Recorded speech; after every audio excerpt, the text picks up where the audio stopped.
Here by myself for the time being, but hopefully we'll have some folks join us before it's all over.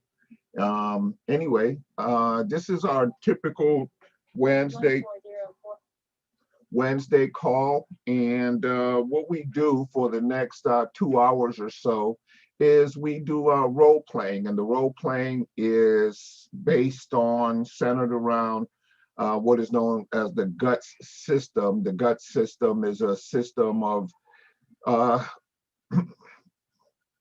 of selling, talking to customers, that sort of thing. Um, that's called it's called GUTS, and it's really a methodology developed by a gentleman by the name of Claude Diamond, and he's been doing it for years and years, very successfully. He is the grand poobah of this system, and it's based around some particular methodologies that we use in order to move someone from a whatever they entered into in terms of motivation to some place around an 8, 9, or 10 on a scale from 1 to 10. That allows us to have the opportunity to present our product or service into their daily lives or whatever, and start to get them to using what we have to offer. So on Wednesdays for 2 hours, we get together and we do what is called role playing, which is really like practicing. It's like if you're a basketball player or football player or any other type of athlete, the way you get to the top of your game is you practice, and then you practice some more. So that's what we do here on Wednesdays. So it looks like we got a couple of people in the house. Nicholas Gonzalez, welcome, my friend. Great to see you. Orlando Bailey, good to see you, my friend. Thank you for joining me. How is everything, you guys? It's good, man. How are you doing, Victor? I'm good, man. I'm good. Thanks a lot for asking. Yeah, I am. I'm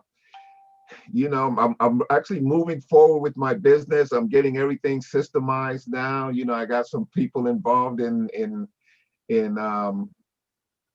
as far as VAs go and everything like that. So for the first time in a long time, I found myself actually trying to figure out what to do.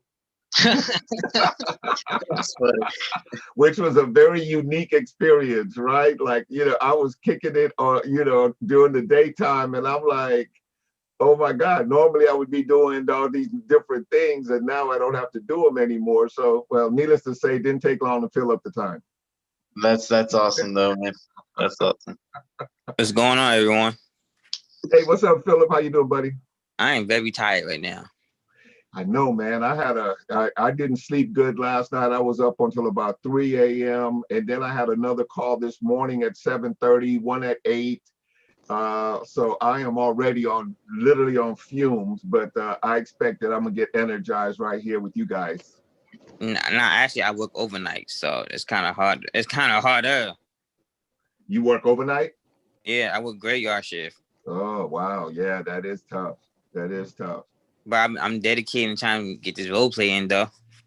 I see you, and you here every week, man. I can't tell you how much I appreciate you, brother. Yeah, it's always great to have you on and making your contributions and asking your questions and, doing what you do. I try my best to be better. I'm trying to get like you. Yeah, right. Okay. I guess we got to aspire to something, right? Hey, you guys got any questions or anything? Hey, Mag, how you doing, buddy? Good to see you. Jaime, my man, good to see you here. Curtis Smith, appreciate you guys all joining me. Hey, Vic, I had a question. It's off the role play stuff. Sure. Is that okay? Yeah, absolutely, Nick. So I know you're a user of TextMagic. Do you have to, or do you set it up with like numbers in the areas you're working in, like you would in automated REI, or you just I do. use one number? Okay, No, okay. I set it up with numbers. I find that I'm getting a lot better results when I use local numbers for my text marketing campaigns. Cool, man. Yeah, I'm thinking about signing up for TextMagic, and after hearing you talk about it and checking it out. Yeah. And the funny thing about that is I have a number of texting platforms. Like I have it within my Freedom Soft account. Obviously, we have it within the automated REI. Right. And there's even a couple of other systems that have the texting capability but I just stay with Text Magic. I just really like the interface, how simple it is to use, how I can get all the responses directly to my phone. And another feature, which sounds a little strange, but another feature that I like also is the fact that in every text that I send out, I said, you know, if this is a, you know, if you're not interested, or you don't have anything for sale, you know, please reply with stop. So with Text Magic, if someone replies with stop, it takes them completely out the system. Oh, cool. Like you never have to see that lead. You can access the lead later if you want to see those people that opted out, but you know, why bother, right? Right, right. So it basically helps me and my VA to clean up the mess immediately. We never have to even deal with it. Gotcha. You know, so the only bad part about it is sometimes you do these text campaigns, like I'll pull a title company list, for instance, right? And the title company list will be an area that I really just want to invest in. So I'll pull a title company list and skip it. Title company list is free. The skip is less than 20 bucks, but the response rate is like 0.4%. Wow. So I'm glad I have Text Magic, so I don't have to see all of that rejection, right? Right, yeah. Try to save a little bit of that for another time.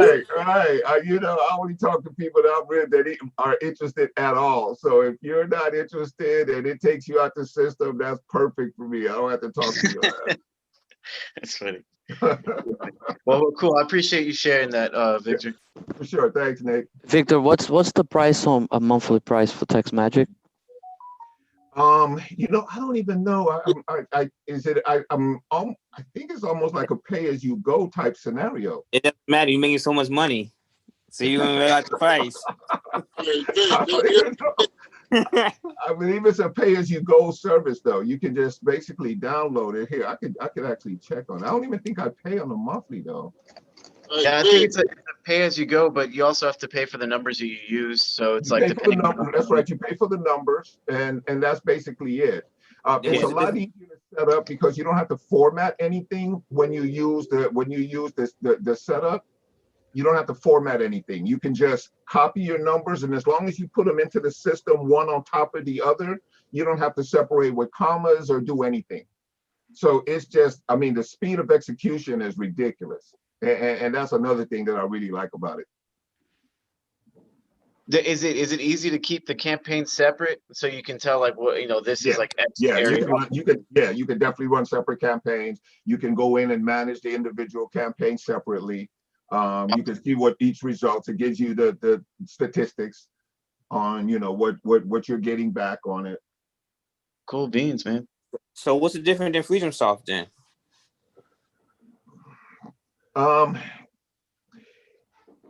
Which is funny that you asked that, because I actually have my VA doing Freedom Soft. I am so stuck on Text Magic and the process that I have never sent out a text campaign on Freedom Soft. Really? No, I've never sent out a text campaign on Freedom Soft. And I'm actually trying to migrate my entire business onto Freedom Soft, but I'm stuck on Text Magic. It's because of the magic, isn't it? Well, and here's the other thing about Text Magic. Unlike a lot of the other systems that we're using right now, Text Magic has a full service customer service function. So, you know, they will either answer the phone or get back to you in really short order. You don't have a bunch of downtime with Text Magic. Like it's a full blown, a lot of these other things that, you know, there's kind of sidelines, right? Like people have them as part of their system, and, you know, they don't service you very well when stuff breaks down. So you can be down for a day or more with a lot of these systems. Text Magic is not like that. Like, I've never been down for more than, you know, a couple of hours at the most. You know, and that's because I happen to have been doing it while they were closed for business. Hey, Victor. Yeah. Do you hear me? Yeah, I can hear you, Orlando. How you doing, buddy? Good, how are you? So Good, what man. what is the text magic? Text Magic is a texting platform, and you can Google it or look it up just like that. It's called Text Magic, and it's a texting platform that allows you to go in and create text campaigns where you can download phone numbers. You can customize the messages too, but I don't necessarily customize. I have a message that I send out. I give them on every message the option to opt out by replying with the word stop. Text Magic recognizes that as an opt-out and takes it completely out the system for me. It's really easy to set up, really easy to format. You can have a text campaign out into the marketplace within 5 minutes. Oh, Yeah. I was gonna say customer service like magicians then. Yeah, their customer service is off the hook. It's like you don't mess around. They don't wait. They have their staff. Their customer service is staff. Like they run Text Magic as a company. I believe they're stationed out of England. England, that's why. Yeah, they're Have you had stationed out any of issues England. with the TCPA stuff with that, or is everything pretty much goes through? Repeat the question for me. Have you had any issues with like a TCPA compliance, or does everything pretty much go through? No, and they actually have a TCPA compliance function within the system. If that's something you're doing, if you're doing something like super code and you want to strategically do that, I find, or my experience has been, and the experience of a lot of other people I've talked to, is as long as you give them the opportunity to opt out, you don't really have an issue with that. Like people aren't going to, as long as they can stop right now, it's like, oh, I'm not interested. They reply with stop, they're done. They're never going to hear from me again as far as Okay. text goes. Now I might send them an email. Yeah, that's I might different. send them an email now, but they won't have to worry about text again until they opt back into me texting them. Right. Okay, that's cool. That's good to know. Yeah. So how is everybody? Neil Lambert, welcome, my friend. Steve Zobro, good to see you, man. Thanks, man. You too. Yeah, Jerry Smith, I see you're here. Joe Lamoureux, good to see you. My man Rick, 27 iMac. Don't know who that is, but welcome. We know what kind of iMac he has. We do know what system you're on now. Oh, I want to ask you about the does it work on iPhones, the Text Max? I believe it does work on iPhone and on every other platform. It works on, even has a Linux download interface. Linux, which is a another platform like Windows. Oh, on the iPhone, okay. Yeah, you don't have to worry about that. There's unless you have been introduced to it probably through a company or something on a corporate level, Linux is not something you have to worry about. Most people have Windows, the iPhone system or Android, and it works on all of those. Okay. Yeah. Hey guys, all right, so let's does anybody have anything from this week that they kind of want to talk about or role play through, have a challenge that they encountered that maybe they want to go over, talk about? Yeah. Sure. I knew Mag was gonna respond. I just knew it. I was like, because he stay in the game. I love that. So if we could go over like driving for dollars phone calls would be good because I'm doing a lot of driving for dollars now. Okay. And then I want to role play that. Okay. Does anybody else do driving for dollars or make driving for dollar calls? Not really. Okay, Mag, you and I can do a role play. What role do you want to play? The homeowner, or you want to be the caller, and then we'll kind of just break it down as we go. I'll be the Investor or the homeowner? The homeowner, so I can see how you're gonna handle. Oh, okay, got it. Okay. All right. All right, so let's ring. Hello. Hey, I'm sorry. Please don't hang up. I got your information. Somehow or another, I think my secretary put it on my desk or something, and I really don't know what it is, but are you selling some real estate right now, or do you have some real estate that you're interested in moving or have an issue with? Who is this? My name is Victor. My name is Victor, and what we do is we help people solve real estate issues. And I must have come across you somewhere. Let me ask you. I don't want to be intrusive, but is there something going on right now with the property? Do you own a property that you're trying to sell or move? Yeah, I own a property, but how'd you get my number though? Oh man, this is the internet world. We can get a number for pretty much anybody. I'm pretty sure I drove by your house or something and I saw, something that might have, inspired me to give you a call to see if there was anything within our services that could be of value to you. Okay, okay. Yeah. Yeah, that's really weird. So you said your secretary gave you my number? Yeah, yeah, it was on my desk and I decided to call you, maybe she put it there, I don't, the point is really, I'm sorry, what was your name? My name is Mag. Hey, Mag. My name is Victor. Like I said, I guess the main thing that I want to speak with you about now is, is there something that's going on with the property that maybe, I can help you out with? Well, yeah, maybe. My property is vacant now. I'm actually out of state, Oh, and wow. yeah. Wow. Okay. Yeah, yeah. So that's a little bit of an issue, right? I mean, so what's going on with it? Are you looking to keep the property? Are you looking to rent the property out? Are you having like issues with the city or state about it? Anything like that? Not, I mean the I'm planning to renting, but with the COVID situation going on, I'm a little bit skeptical renting for the wrong person. What would be the wrong person, if you don't mind me asking? What would qualify them as the wrong person if they tested Not positive? not having a job or I'm just kidding. Not having a job? yeah, not having a job now, or I don't want to have the headaches of evicting people and Okay, or I the get that. person not able to pay the rent. I get that. I get that. Have you ever been a landlord before? Yeah, I have. How did that go for you? It went good. It went good. I just I just don't want to have the headaches of on this situation. I'm a little bit scared. Okay, okay.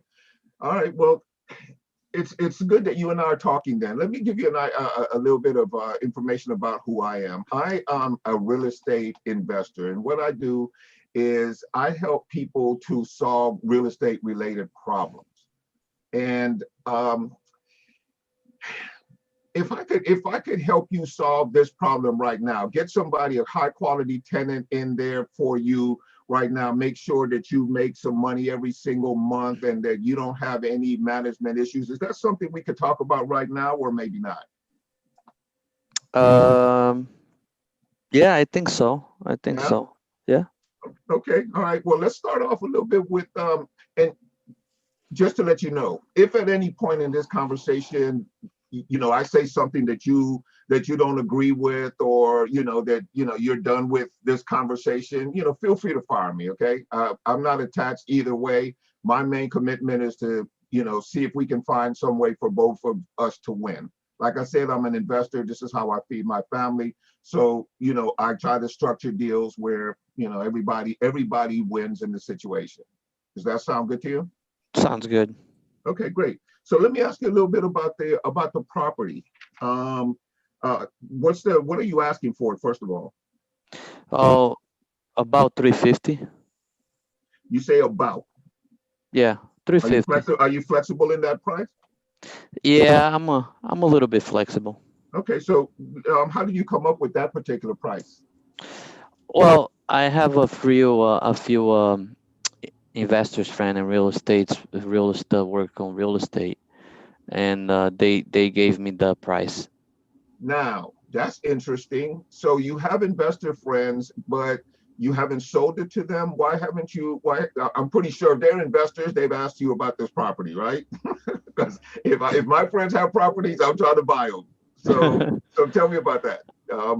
What's Yeah, going so not really, uh they just don't have the right cash for my property. That's Oh, all. got it, got it, got it. The right cash. Tell me Yeah. about that. What does that look like? The right cash. How much money are you trying to, I mean, what will it take? Well, I mean, but are you gonna bring me a tenant or you want to buy cash? So how you want to do it? What do you want to do here? Whatever one solves your problem the best for you, my friend. Okay. Um, I think this property is in really good shape. Most likely it would be um I could drop 20, on it. Okay. So if you were to do a cash sale today, you would want 330 for it? Yeah, Okay, got it. Okay. So that explains why your friends can't buy it, right? I guess. Yeah, because 330 is a bit much. It's not really, as investors, we buy properties one of two ways. Either we get a price that works for us, and typically that is a discounted situation because there's a lot of things that normally have to be done within that price, right? Yeah. Or we work with terms. Now, in your case, you've been a landlord before. You didn't have any problems with it. Um, Let me ask you, if I was to be able to put a tenant in there where because you expressed an issue with having tenants before, right? And that, you and the distance from the property and all that. If I could take over all that for you, put a tenant in there at a fair price, get you a little bit of money as far as a down payment and everything, and manage everything else for you. Would you be interested in leasing me this property for 36 to 48 months? Is that something you would take a look at, or maybe not? Oof. A lot of time. I mean, we're When you say a talking lot, about when you say a lot of time, 36 to 48 months. Why not 12 to 24? because here's what I find when we qualify our buyers, and we have a list of qualified buyers right now. But typically, they need a little bit of time for any number of reasons, either to get their score up to make their financing super attractive, some time on the job, or some other challenge that takes a little while. If we hem them into 12 months, basically in 12 months, you could be right back into a situation, and we really don't want that.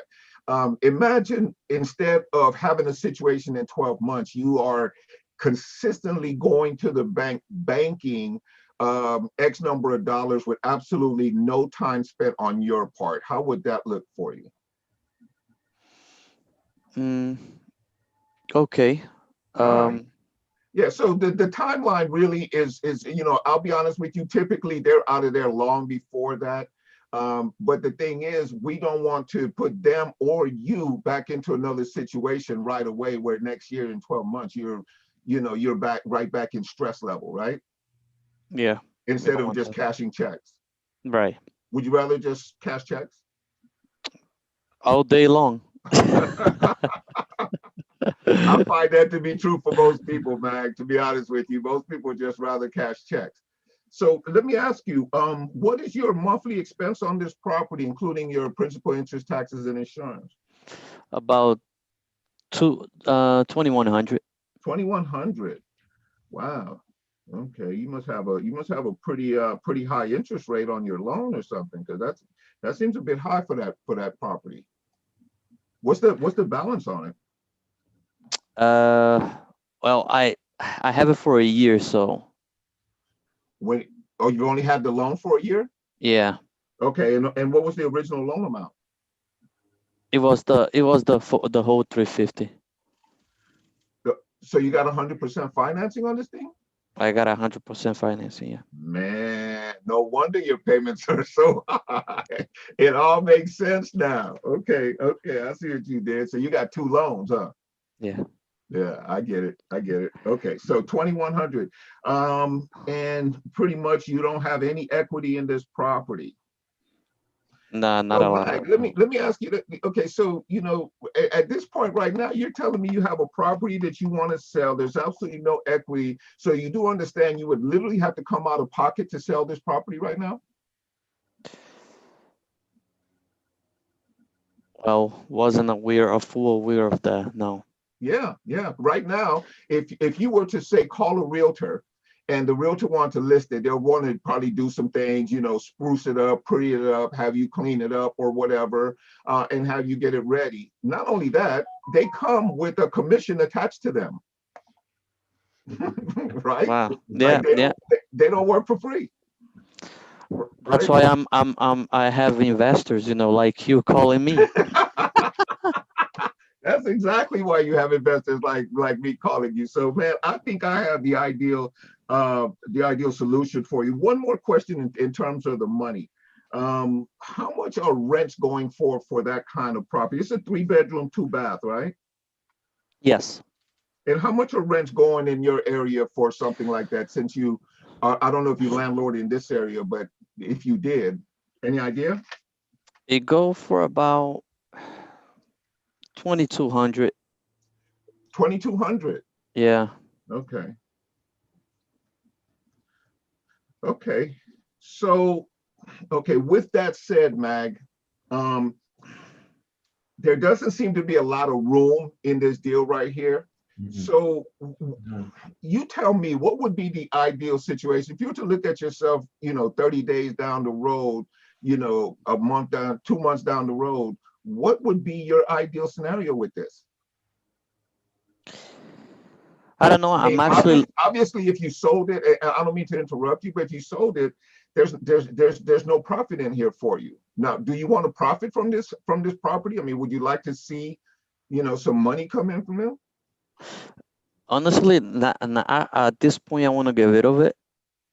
Oh, okay, got it. Yeah. So you don't Yeah. care about if you make a profit or a monthly income on it? Nah. Um, okay. Well, would you entertain a cash offer for it right now? I'll make you a cash offer for it right now and take it off your hands. See, see, cash offer is gonna be a lot lower, right? Just a tad. Just a What would tad. it, what would it be an ideal cash offer for you, Mr. Victor?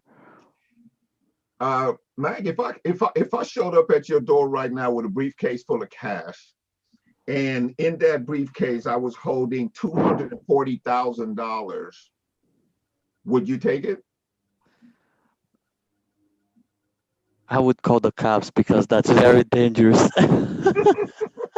Call the cops. You'll be like, what is this dude doing showing up at my place with a briefcase full of money, right?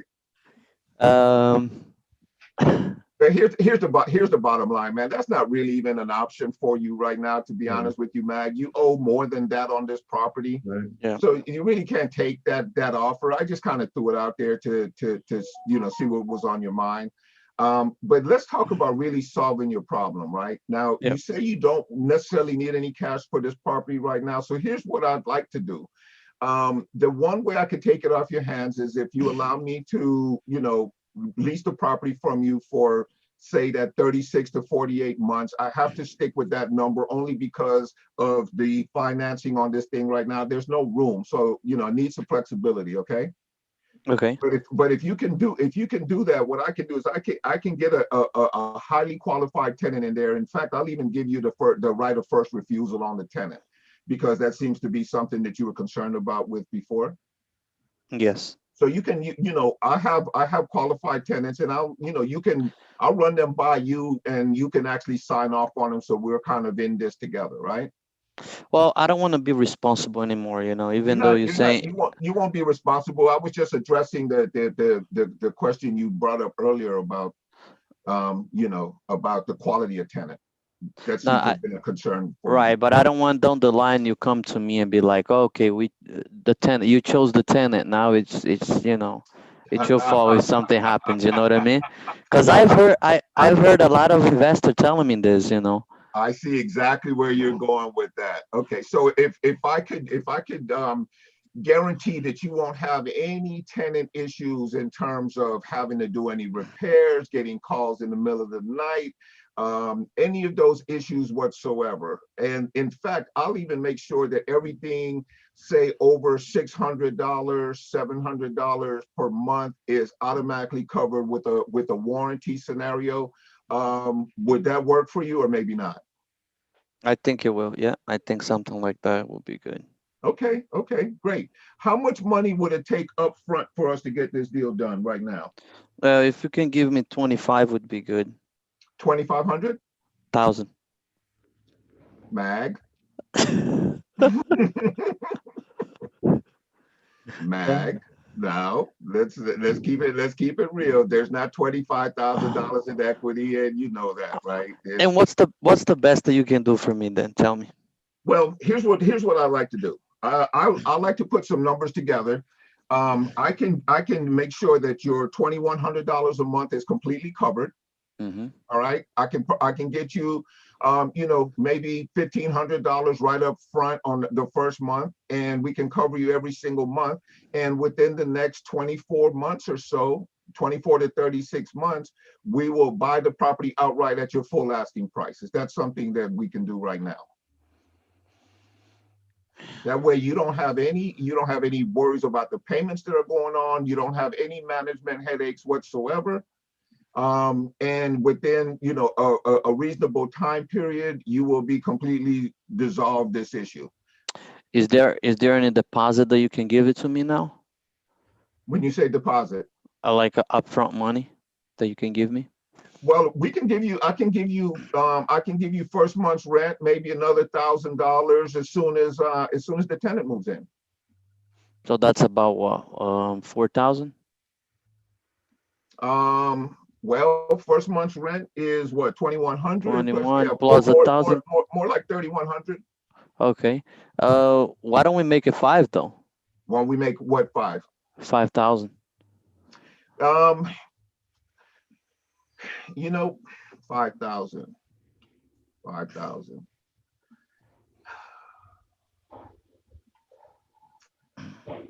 Mag, I don't think I can do 5,000, bro, but I can definitely do the 3,100 for you, and I can have it, as soon as we get the tenant that you are okay with, you'll have $3,100 in your hand on that day. But 5,000, as you can see, there's no room here, like it's already at market price. We're giving you the full value for the property. That's really about the best that I can do, and I'm actually stretching it right there. I agree. One, let me see. Okay, so why don't we do this? Not me or you. Let's just split between, make it 4, and this way we call it a day. Make it 4 what? 4,000. 4,000. Pause. Mag, you are killing me right now. You understand that there's no room in this deal, right? But I'm getting ready to solve pretty much all your problems, and you're still trying to get me for more money. Mag, you something else, man. I know what I'm gonna do with you. All right, Mag.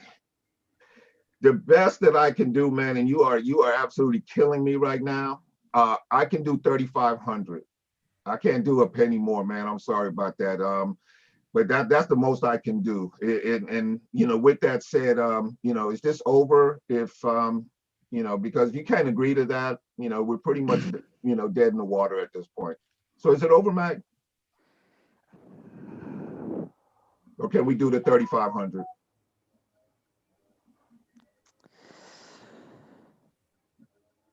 Okay, you know what? Let's make a deal. Okay, let's do it. I'm going to put all of this stuff, all of the agreements and stuff together. I'm going to assume right now that the property, you said it was in good shape. There's nothing wrong with any of the major appliances or anything like that, right? You don't have any issues with the plumbing or with the roof or with their AC or anything like that, right? If once we check it out, everything is going to be good. We don't have any issues with that. No issues. Everything good. Okay, good. So I'm going to put all this in writing, and I'm going to get it over to you. Matt, give me your email address. Yes. You got my deal at gmail.com. Nice. I love that. I love that. Okay, so what I'm going to do is I'm going to get all this in writing and get it over to you exactly as we agreed upon. So basically, we're going to do a 36-month lease to me. Mhm. I am going to put a highly qualified tenant into the property. I am going to make sure that on the day that tenant moves in, you get $3,500 in your pocket. And I will manage everything for you until that property actually sells to that tenant buyer. Does that sound like the deal we just agreed on?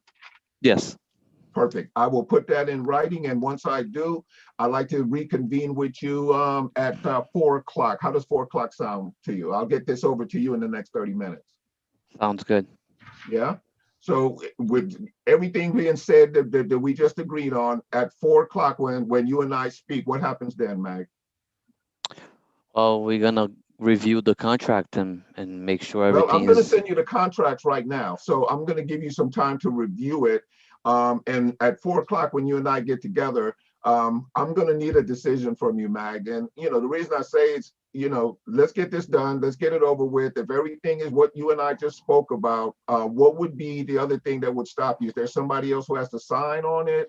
Are you the sole owner? Do we have somebody we have to, you know, No, I'm deal with? I'm the one. I'm the decision maker. So I knew you were, man. I could uh, tell. I could tell by your swag. yeah. I could tell you were that guy just the way you handle things. So, so what happens then? I send you this over. You get a chance to review it at 4 o'clock. What happens then, Mag? I'll ask you more questions, on the contract, and then we close it if it makes sense. Okay. Here's what my invitation is. If I send this over to you in 15 minutes and you have questions, you contact me right away. Because Okay. ideally, Mag, at 4 o'clock, I want us to put, excuse me, I have to sneeze. Bless you. Thank you so much. I want to put pen to paper, man, and I want to start moving this forward. You know, if you want to get this done as quickly as possible and get this out of your hair, I want to get started on it right away today. So at 4 o'clock, I'd like you to make a decision. Is that something we can do or maybe not? Yeah, we can do that. Okay, great. So at 4 o'clock, you and I will reconvene. We'll make a decision one way or another and move forward from there. All right. Sounds good. All right. I'll talk to you at 4 o'clock, my friend. You Talk to you. take care. Thanks for your time. Thank you. All right. Okay, guys. Feedback. Issues. Thanks, Neil. Anything you guys would have done different? It was a little long-winded because I'm exhausted, but okay. That's Hey. not an excuse. How you guys doing? What's going on, Vic? Jimmy Jean, what's up, baby boy? How you doing, man? What's up, All Jimmy? right. You guys did a great job, and I like the struggle while you was taking your time with the offer going back and forth. You wanted 5,000, you dropped it to 35. I like the little struggle. Yeah. And Mag, he's actually a tough homeowner. Yeah. But Mag, what Mag was doing, I find that that's pretty common. Like that. Yes. I don't, would you agree, guys? Because, I'm finding that nobody's easy out here right now. I expect it's going to get easier because there's getting ready to be some struggle in the marketplace. People are going to find that it's not so easy to move their stuff. But right now, we got a lot of arrogant sellers. Yes. Is what I call them, right? A lot. Yes. And they think that they're in the driver's seat. They think that Yes. they're holding all the cards. So a situation like Mag just, kind of put me through, that is so the common one. In fact, that was actually relatively easy compared to some of the other stuff that I've seen. Correct. What I was getting, go ahead, Jimmy Jean. Yeah. No, go ahead, Steve. It's fine. Yeah, it's cool, man. Yeah. But what I was getting, I didn't really hear. So was the final number 350 that you guys agreed to? I heard that 3,500 you're gonna give them as a down payment. The 350 is what we agreed to. I agreed to give them full price for the property. Okay. If something changes and I have to renegotiate the price, I will. I'll do some research in the meantime. But I want to get him committed and get him, on paper.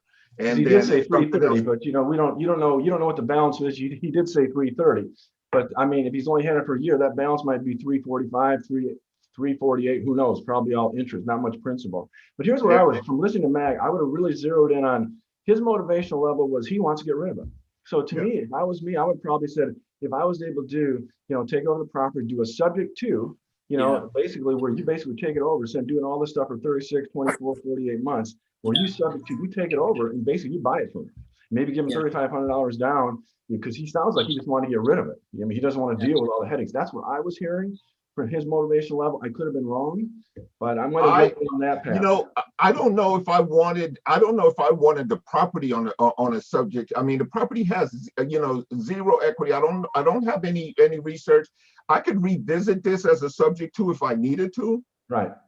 But right now I want to get this deal under contract. I want to be able to kind of pull it off the market and put myself in position to negotiate it.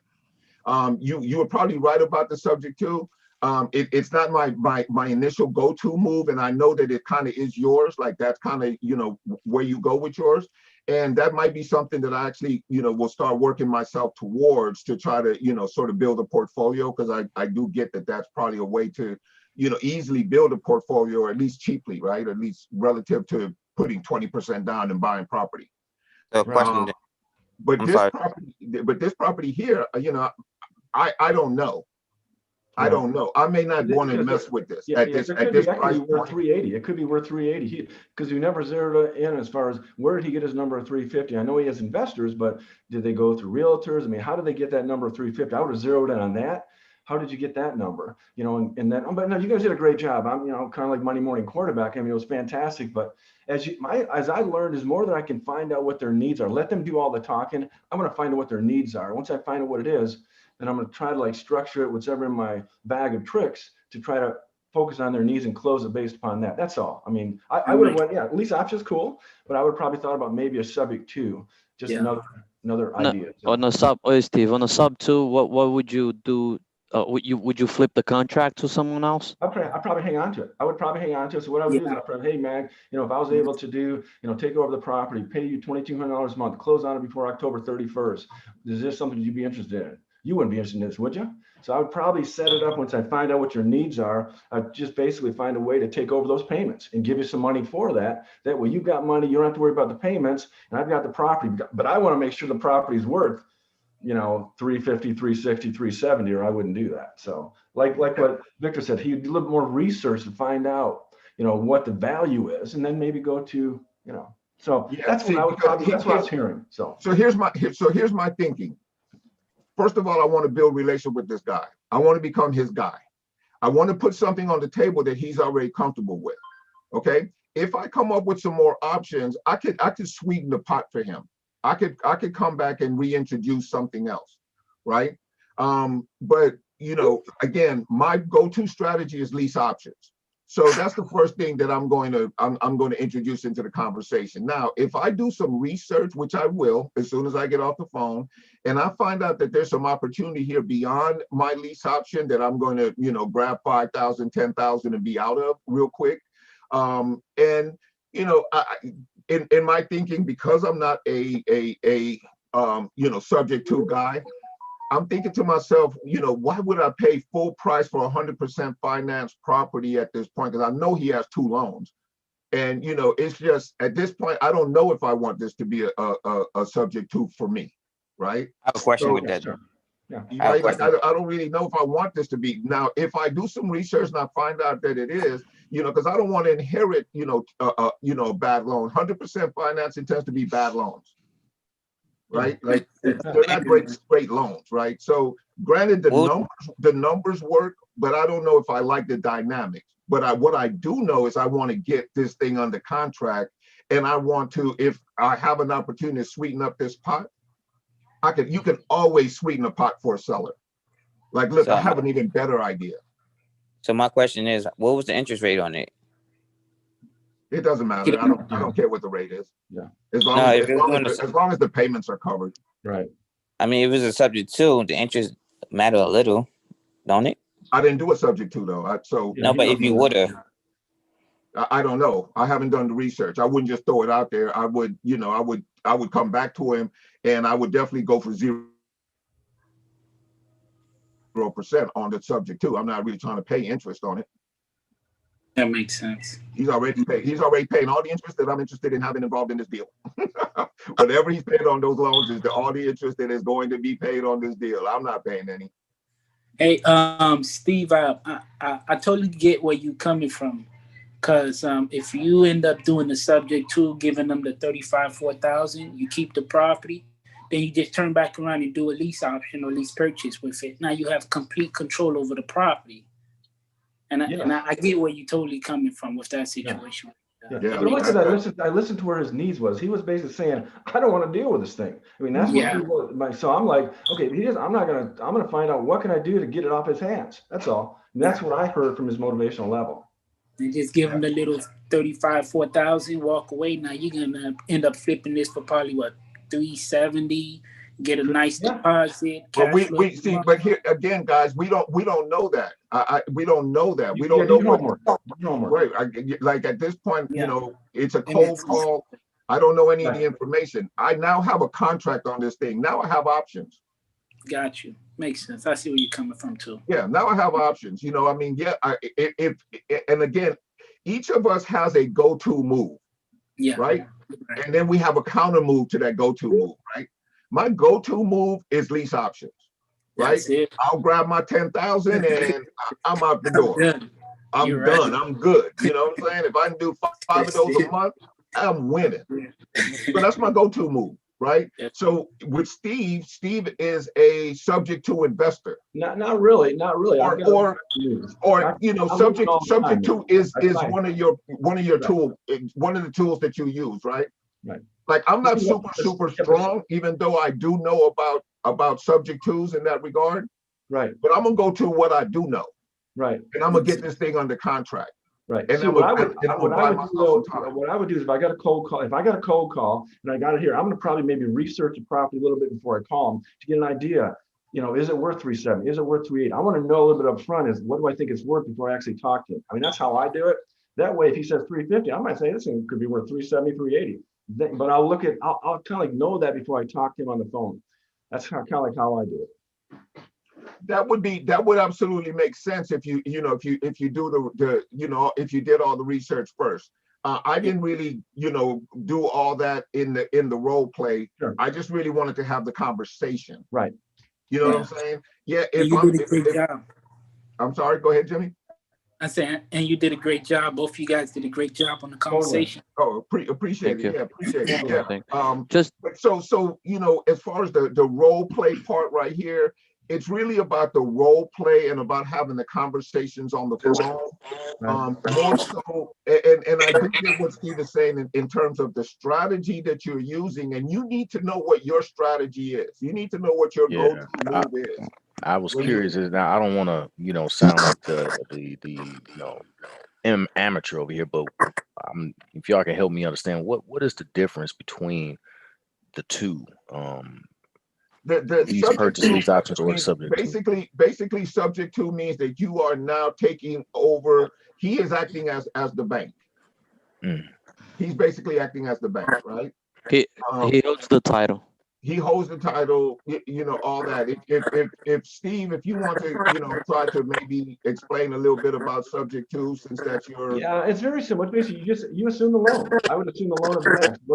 Whatever his terms are, I would assume that. And then I'm hearing some major background noise. I can't even hear you, Steve. I apologize. Okay. There you go. Try it now. Okay. Can you hear it okay or no? I hear you now. Okay. Yeah. So it's basically just assuming the loan is what you're going to do.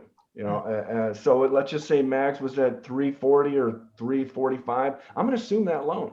Okay. And then I have the option. I'll close on it. I'll assume it. I'll make the payments, and I can either do lease option. I can do sell it out or whatever. I'll be the owner of the property. Okay, but I'll get him his $3,500. I say, hey man, let's go to closing. If I was able to do this for you, get everything closed, and that way I'm the owner right now. But I have to take responsibility of those payments. Then I can either sell it, lease option, whatever. So I always like to own it. It's a lot more options that way. But lease options is great too. Just like your strategy, depends on what it is. That makes sense? Yeah, and in line with that, you have to want to own it. Like I didn't know if I wanted to own this property. Like I didn't know that, right? Like, so what I did know is that I wanted to get a contract on it. Right. Now, if I find out that I do want to own it, I will, renegotiate this deal as long as I can put it in a way that it's attractive for the seller. Okay. You know what I Right. mean? Victor, Yes, sir. Hey, Jerry. would you do a role play with Steve and see how he would work that out as a subject too? Sure. I can do it, or somebody else can participate if they want to. I know Jimmy's going to jump in here. Watch. Let me do it with Steve because I want that's to hear how he would do it. I Yeah. really want to hear it. Yeah. This is Go for ahead, big man. I know you're good at it. you were curious about it, so yeah, let's work it out and we can all listen in. Go ahead. Looks like so. I'll be the actually person who's going to be okay.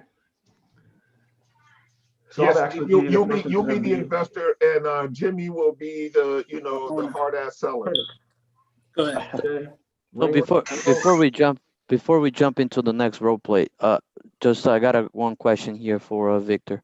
Sure. So I know the opening line for your for the driving for dollars was, I got this paperwork on my desk. My secretary gave it to me. Is there any other opening lines, or is Could that I speak on that for a minute? Yeah. Rick, Hey, did Mac. you want to jump in there? Yeah. Could I real quick? Yeah. Hey, Rick, how you doing, buddy? Hey, good. Sorry, man. It's kind of noisy in my background, but I like driving for dollars myself, and I have some drivers. Usually when they send me the lead, I'll just tell them, oh, hey, Jim, my name is Rick. An associate just drove by a property on Jones Street. I just wanted to reach out to you, see if you ever considered selling that. So that way they know somebody drove by it, and they know that it was an associate. And then from there, you're usually like, well, how'd you get my number, or whatever the case may be. And then I'll just tell them, oh, I just looked it up online. I found a few numbers, and I'm reaching out to them to see if that's something you might be interested in selling, or maybe not. Gotcha. And then I just kind of roll right into it after that. But if you are driving for dollar, I personally like to let people know, hey, just drove by this property on Jones Street, wanted to reach out and see if you ever consider selling that thing. And then that will usually lead you to, the rest of, all the script that everybody's practicing. But that's just kind of my take on it, and it seems to work. All right. Thank you, Rick. Yeah, absolutely. And Rick doesn't just have a few drivers. Rick has drivers all over the country. And, he pulls a lot of leads from people that basically, get information from him. And, it's a nice little system that he has set up. So he's definitely somebody to listen to. Again, guys, like when it comes to these conversations, at some point, you just have to find something. Like, I may not always open with that conversation. Like, that may not always be the thing. Like, if somebody answers the phone a particular way, I may get a sense of what kind of personality they have or whatever, and I may do that. But what I will always try to do is get them off their block. I will always try to move them off of their automatic always responses to somebody calling them about stuff. Gotcha. Like, so that whole thing was just all about that. Like, getting you to, now you're thinking about trying to figure out who I am and all that. You're away now from that whole conversation about, oh, here's another guy trying to call me and give me some bullshit offer. These investors get on my nerves, because that's the first conversation that starts to roll like a tape. Right? You want to get them off of that as quickly as possible. Get off that shit, start getting them to thinking about something else as quickly as possible, and then get back to the fact that you actually are an investor calling and giving them a lowball offer. That's so true. All right. So that's really all about. All right. Yeah. Go ahead, Steve and Jimmy. You guys' turn. Thank you, guys. All right, guys. Go. You guys go for it. Cool, man.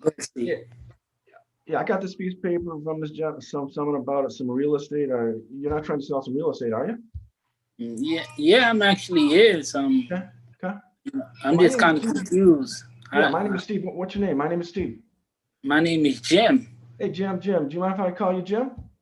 Yeah, I'm fine with that. That's what they call me. Awesome, man. Now, Jim, do you mind if I ask some questions about your property, and then you can ask me some questions? And if you don't like my questions, go ahead and fire me. How's that sound? Before we can actually go talking about properties, how did you get my information? Well, I just have, and we just do a little bit of research, and a lot of stuff's online. So all of a sudden, I got this address of 123 Main Street. Do you own 123 Main Street? You don't own. You don't own 123 Main Street, do you? Yeah, I actually do, but man, you're calling me like you know me. Okay. That's good. I'm glad you said that. I hope hopefully by the time we're done, I'll know you a little bit better. Excellent. So it's okay. So what I'd like to do, Jimmy, is to my goal in our conversation is to find some, my goal in my goal in our conversation is to find some ideas and solutions to help you, because I want to make a decision on purchasing a property today. Will your property be the one? Yes, it can. Awesome. I hope so. Awesome. So on a scale of 1 to 10, with 10 being urgent, your motivational level isn't about a 2 or 3, is it? My motivation level to selling my property would probably be, you could say 6, 7. 6 or 7. Okay, awesome, fantastic. So would you mind, what I'm gonna do right now, Jimmy, I'm gonna get a piece of paper out, get a pencil out, write down some notes. Do you mind just doing all the talking? I'll do all the asking. And if you have any questions, you can interrupt. How's that sound? That sounds great for me. Awesome. So I'm getting my pen out right now. So tell me a little about the property. What's going on with the property? Why do you want to sell the property, or do you even want to sell it? Well, you called me, and I'm actually looking to sell. My motivation is 7. The property's been vacant for at least 6 months now, and I've been trying to figure out what is it that I've been trying to do with the property, but I'm just not really sure at the moment. But what's your offer? Well, why is it being vacant for 6 months? What's going on? Is there something wrong with the property? I had it rented out before the tenants actually disappeared, and ever since they disappeared, I just never, got chance to actually fill it back in. That's all it is. So a tenant disappeared. Tenant, they just went away. Bye bye. No more to be seen. Yeah, they just went away. Do they still owe you money on any rents, or do they pay? Yeah, they actually they behind on their payment as well too. Okay. Okay. So it sounds like you just, if you wanted to sell this property, you just want to get rid of it, be done with it. Are you just sick of being a landlord, or? I just want to get rid of this house. Okay. Okay. Okay. Is it okay to talk about money right now? It's definitely is. That's what I want to hear. That's what we on the phone for, right? So give me an idea. What are you looking for? What number? Give me a number to think. What's up? Give me a number. I don't know. You give me an offer. You call me. Okay. So you don't have a number right now on the property as far as what you'd like for the property? I don't know. Huh? Do you happen to know what's the price of the area, what the property is worth? I didn't get a chance to research or do anything on this property, but could you actually help me out for a little bit to see if, I'm not sure, you in the business, how much you think this property is worth? Let me ask you a question. When you bought the property, what'd you pay for it? I paid you could say $225. And when did you buy this? About 8 years ago. So $225, 8 years ago. Okay, Awesome. Have you seen any other properties selling around in your area right now? Any ideas what they're selling for in your area right now? No, I actually haven't got a chance to look into the prices in the area or anything. Yeah, because I need an idea as far as a number, as far as what you're hoping for to really decide which way I can go with you on this. So, okay, 225 from 6, 7, 8 years ago. You have no idea at all about what you would like for the property. Correct. Okay. Yeah, it's hard. I think this conversation is over. I don't know how to make an offer or even look at it unless I have an idea as far as what you're looking for. I think this conversation might be over. But before you didn't give me an offer. Just give me something that we could work with. Yeah, but I need. Well, that's great. But I don't. I'm going to rely on you because you live in the area to give me an idea of what you want. But at this moment, you in the business. I don't know too much about real estate. It's just an investment property. That's all it is, bro. I can't give you something that I don't know. I could probably do research, and you call me back in an hour, and I could probably determine the number, but I don't know. Okay. Let me ask you this: do you owe any money on the property? Is it free and clear, or do you owe some money? Yeah, that's a good question. Actually, I did a refinance. Actually, I actually had to borrow some money on the property, so I owe at least, you could say, $215 on the property. $215. Okay. Yes. Okay, okay. So you want to get rid of it. Okay, so 215. Okay. What are the payments on it right now? I'm paying, man, that's kind of, you asked me a lot of questions on the payments now, you know. Okay. But I'm paying at least $750 on the mortgage every month. Okay, awesome. 750. Fantastic, man. Awesome. Okay, so you owe about 215. You pay about 750. It's been no one's been in the property for about 6 months. So you're looking, I mean, so you basically been out of your pocket about $4,200 for the last 6 months. How does that make you feel? And I know I've been thinking about it for the past 6 months as well. I still have to make these payments. It makes me feel bad and stressful sometimes at night. Are you sleeping at nighttime? That's a big cut. That's like $4,200. Are you dreaming? Are you sleeping? I mean, you okay to get a good night's sleep or what? I sleep, but not the way I usually sleep, but I sleep. Okay. All right. So let's do this. See, you don't really have an idea. Okay, and you owe about 215. If I was able to, just suppose I was able to pay you 225, put $5,000 down, assume you owe 215. Hold it. Excuse me. Just suppose I was able to pay you 220, put $5,000 down, maybe assume whatever balance you have on the loan, close within about maybe 30 days. This is something you'd be interested in, would it? What is this? I never heard about this before. Okay. So you never heard about it. Okay. So awesome. Okay. So you never heard about what? What you explaining to me, you're giving me 220 and 5,000 and taking over my payments. That's what you're saying? Assuming? You'd be interested in? Yeah, I never heard of, how does that work? Okay, great question. Thanks for asking that. There must be a reason why you asked that. Can you help me out here? Like I mentioned, I don't know the way this process actually works. What's the steps as far as you gonna, take over my payments? Will the mortgage stay in my name? Stuff Great like that. I don't know what do I have to do? Well, if you're interested, so we look at the loan, I would actually assume that.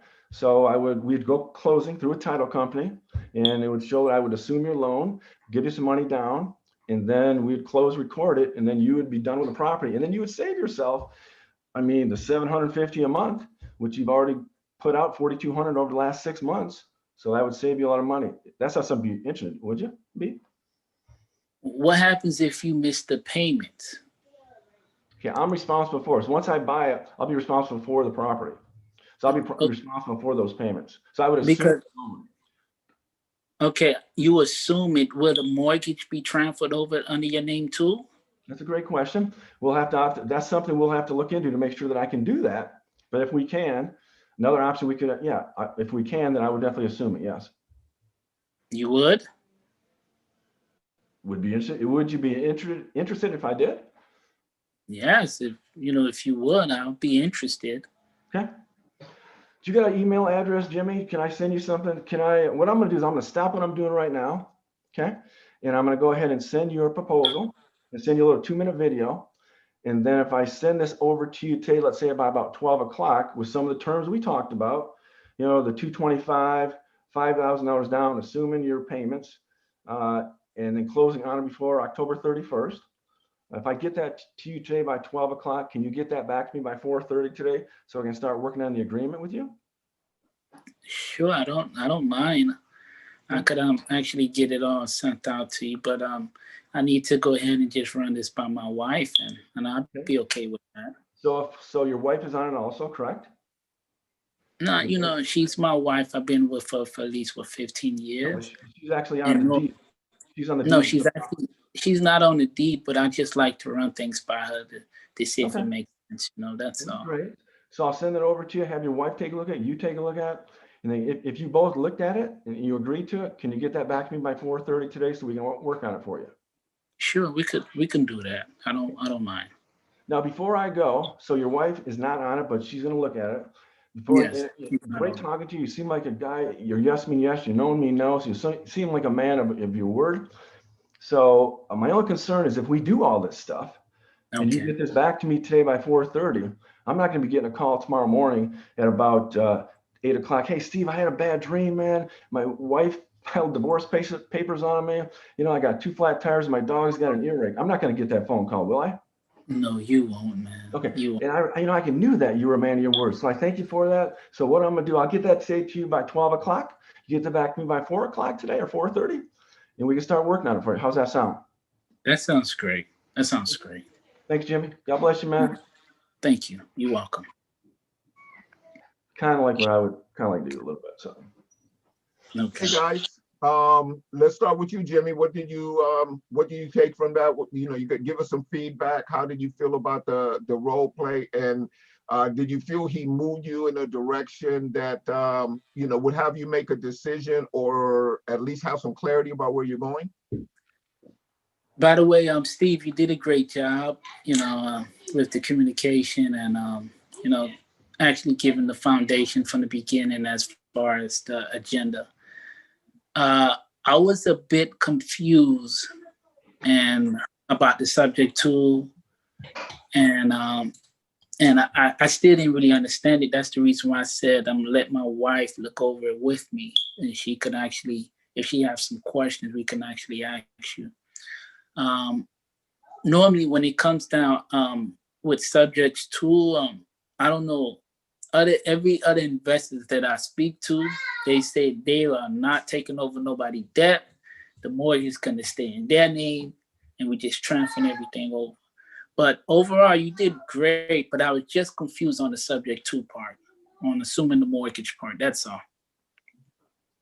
thank you. Yeah, appreciate it. Okay, okay, yeah. Oh, also,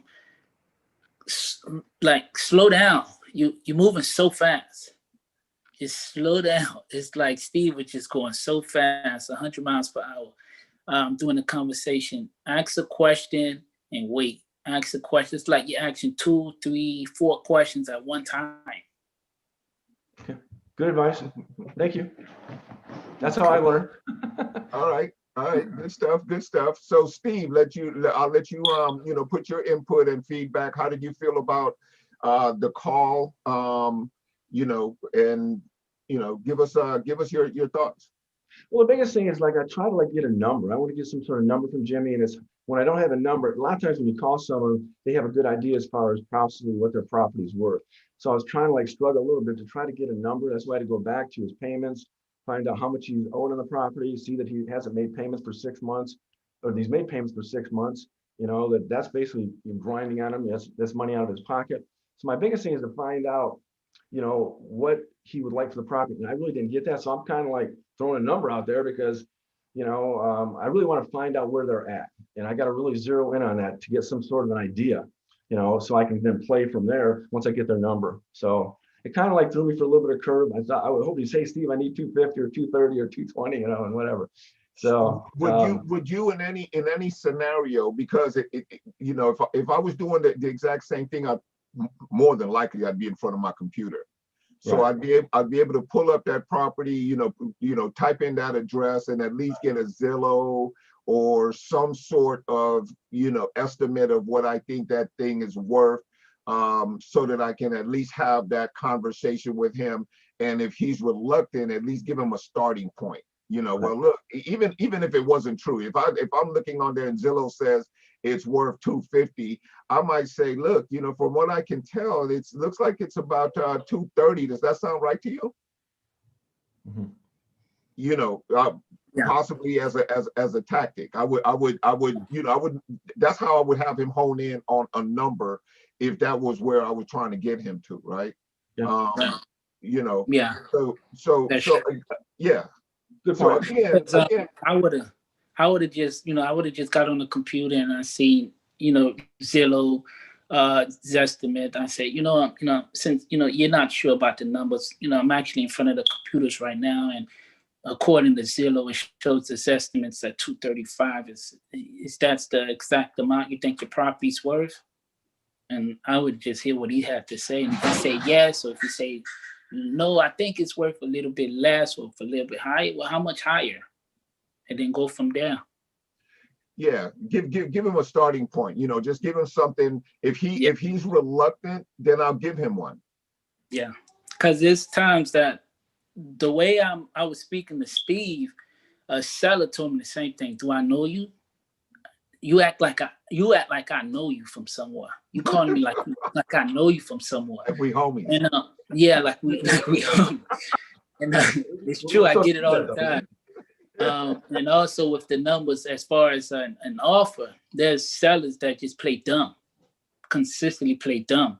Mm-hmm. One more thing about Steve is like rapport. We didn't actually build a rapport over the phone. Everything just felt like it was rushing.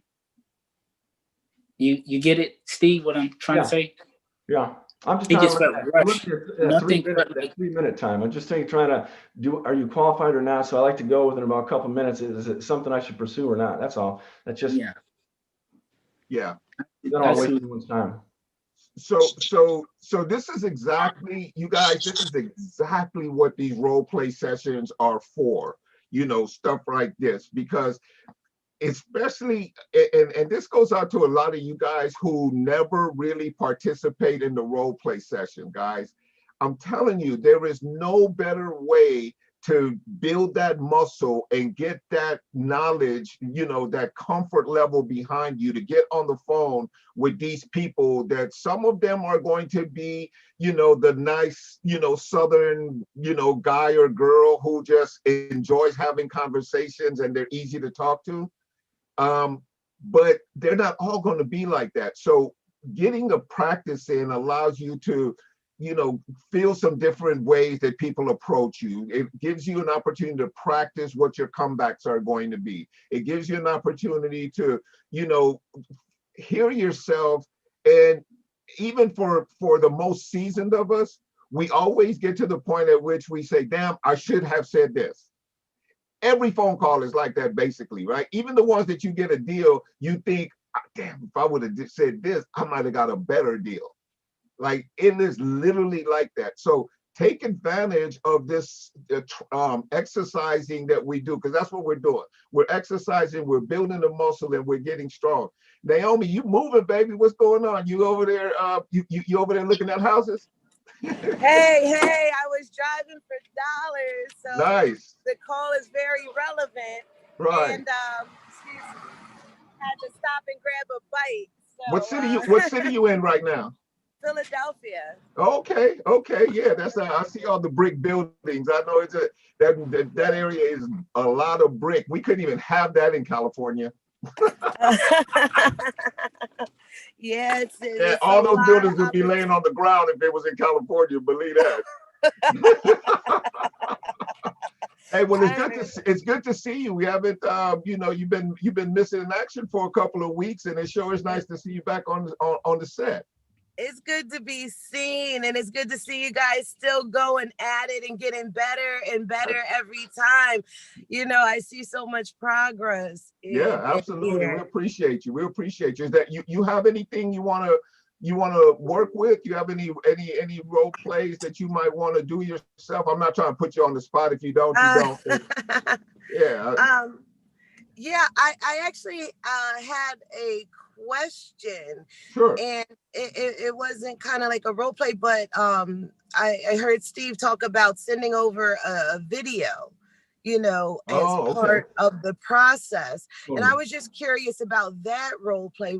How does that video play out when you're sending it to the seller? Is it just explaining the offer process? How does that sound? Yeah, you know, Naomi is beautiful. I mean, I do what these called Loom, Loom video, Loom. So whenever I get someone on the phone, I'll get them a proposal, get them a contract, and they say, I'm going to send you a proposal at such and such time, get it back to me. And then what I usually say is there will be a 2-minute video, and then I'll break down what we talked about, and then step by step, they'll see it, and they like that. They love that. I get such a great response, and I get sales from just doing that.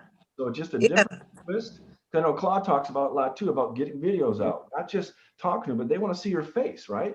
Right. So I'd like to put the agreement with the video, very small, very simple, but it works. Yeah. It works. Awesome. Awesome. Yeah, Lou. that is definitely a Claude tactic. If you ever talk to Claude on the phone, you will get a video. Yeah. Okay. Right. Yeah, it works. And then you close So, the people. Yeah. Yeah. Is it customized for each person? Like you'll say, hey, it was great talking to you, Joe Bob, or is it pretty much general the same Well, each what time? it is, Naomi, it's called Loom Video. So it's like a desktop video. So there's a picture of me, right? There's a picture of the agreement. So I'll have the contract, picture of me, and I'll go by it step by. So whatever we agreed to, let's say in Jimmy's case, it was $225, $5,000 down, close October 31st, as long as he agreed to it, take over his payments. It would all be in there. So everything we talked about, it was all reiterated back to them. So they feel a lot more comfortable signing that back to me by 4:30 with a face. And then also with the agreement, just so much powerful. And it's called, you can do it. You can create it yourself. It's called I had too much coffee today, Jimmy. That's probably why I was talking so fast. I can slow down the coffee, so forgive me. You fly through this for sure. Too much coffee today, so.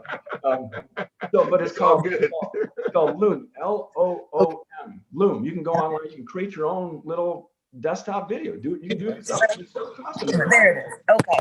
Ooh, Yeah, sorry. yeah. Awesome. And that's a really great question, Naomi, because we haven't really touched on the power of that, Steve. So appreciate you introducing that into the conversation. But he's absolutely right in terms of being getting into relationships with these people, having them know that you're a real person, creating that connection and whatnot. It goes a long way towards just bridging that gap and putting a face to a voice, and then you're explaining everything on the video, and it goes a long way towards creating an additional layer of credibility for you. And you do it fast, you do it quick, you don't wait, man. Once you do it, they go, oh, wow, this guy's quick, he's fast, he's doing it, and they like that. Oh, see, there's that part. There's the speed element that sort of indicates, one, that you're a professional, that you know what you're doing, and that you're willing to put your face to what you're doing. I mean, the subliminal messaging that's going on with all that is just that's next level. So yeah, that's some good stuff right there. Great question, Naomi. Great answer, Steve.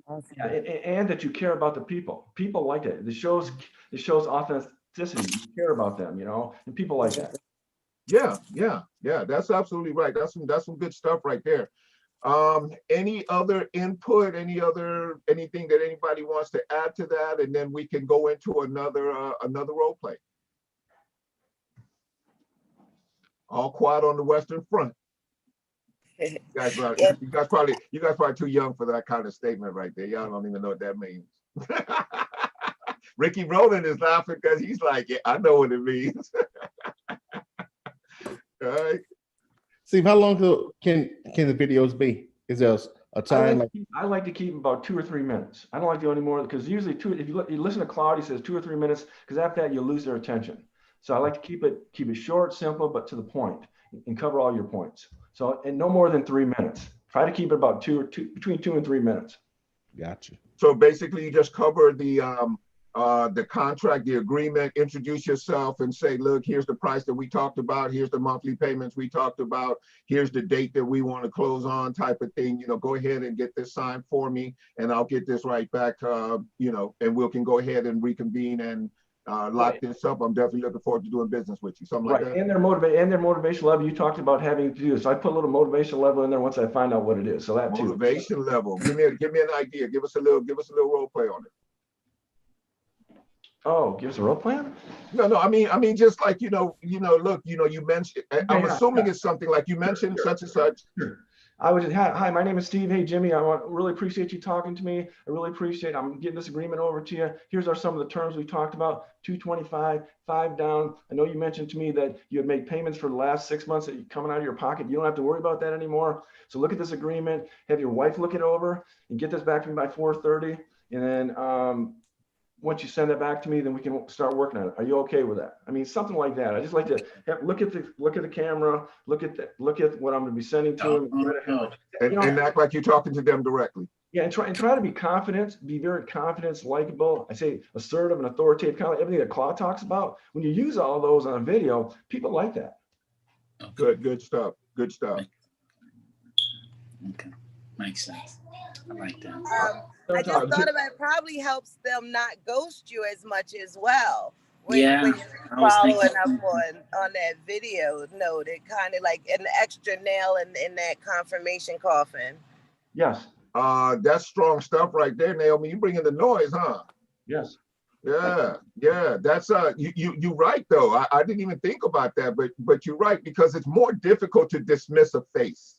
It's a lot easier to dismiss a voice. You know, and mentally you now have this connection with this person because you know who they are. And even if it's just a little bit of motivation, like you said, one more nail that helps you get to that close, to not have you get ghosted, to have them, you know, see who you are and know you, like you, and trust you, which is really the three keys, right, to closing any deal with anybody. Is once you get to that, you can pretty much lock it down. So yeah, that's good stuff right there, you guys. Anybody else got any input, any questions, any scenarios that we can role play real quick? I like how you actually role play with Alex on Monday. Okay. And man, that's the little section, that's the part I always have problems with. And I think I just need to get more, I don't know the way I'm supposed to put it, aggressive. Okay. Towards the ending when they want to say, not right now, call me in a month. You know, I got a lot of stuff that I got to clean out and speak to someone. That part right there get me frustrated. And I need help on that part right there. And it frustrates me to the point, like, I don't know.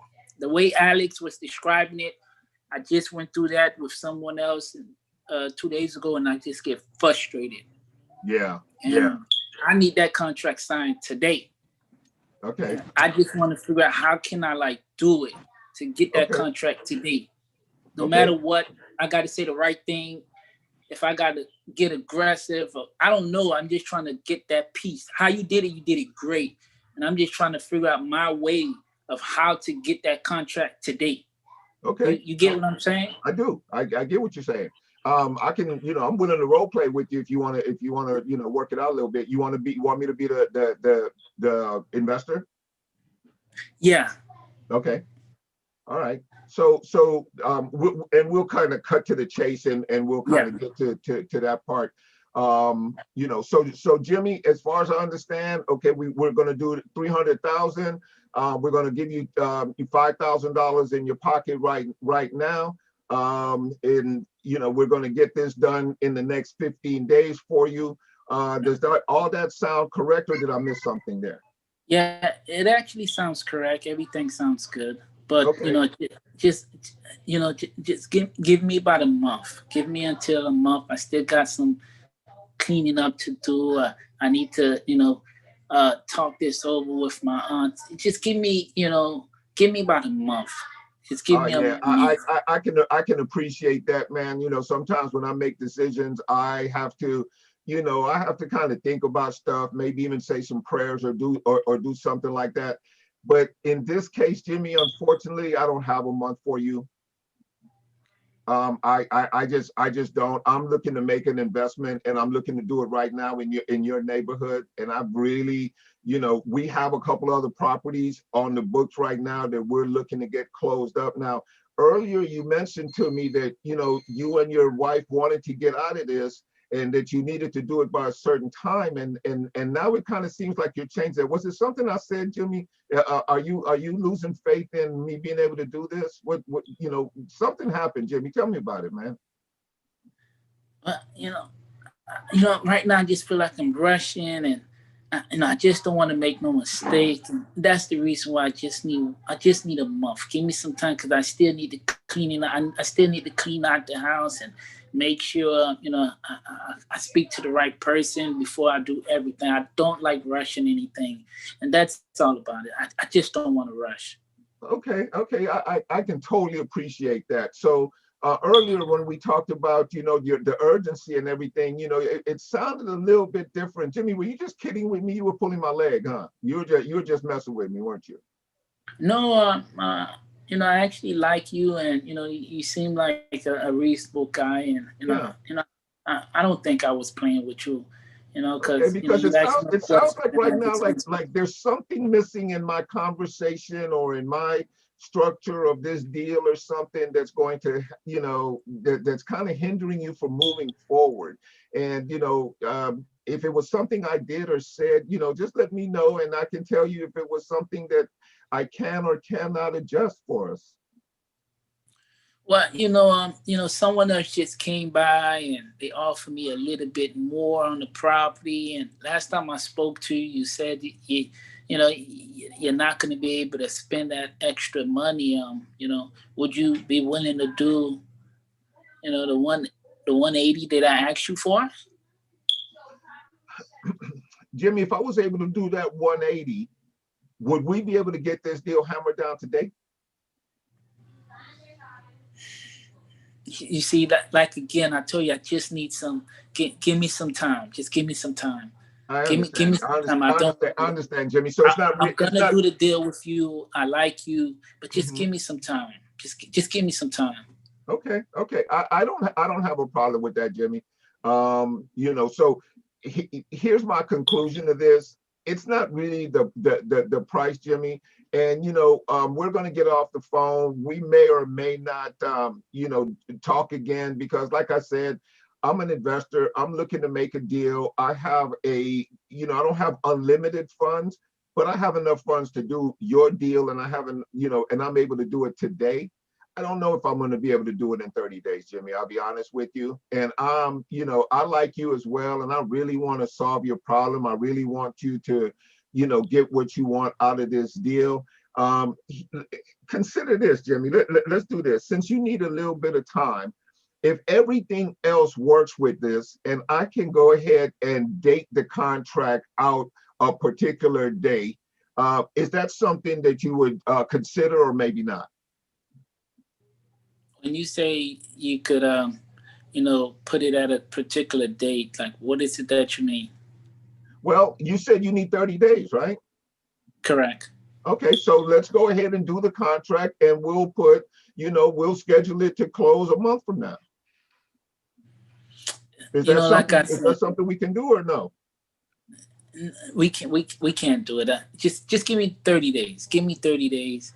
I So still need, Jimmy, like I said, I still need Jimmy, to be clean honest. Be out. honest with me, Jimmy. I don't mean to cut you off, Jimmy, but be honest with me. This is over, isn't it?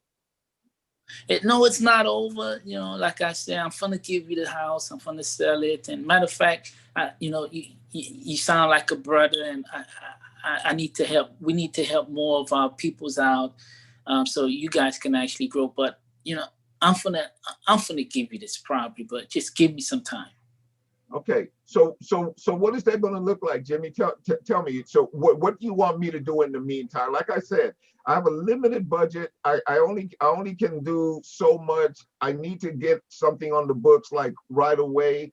And I want to meet you where you're at, and I want to help you solve your problem. So, if we got a deal, Jimmy, we got a deal. And like I said, we can put any date you want on the agreement if in fact you want to do it. But I got to be real honest with you, brother.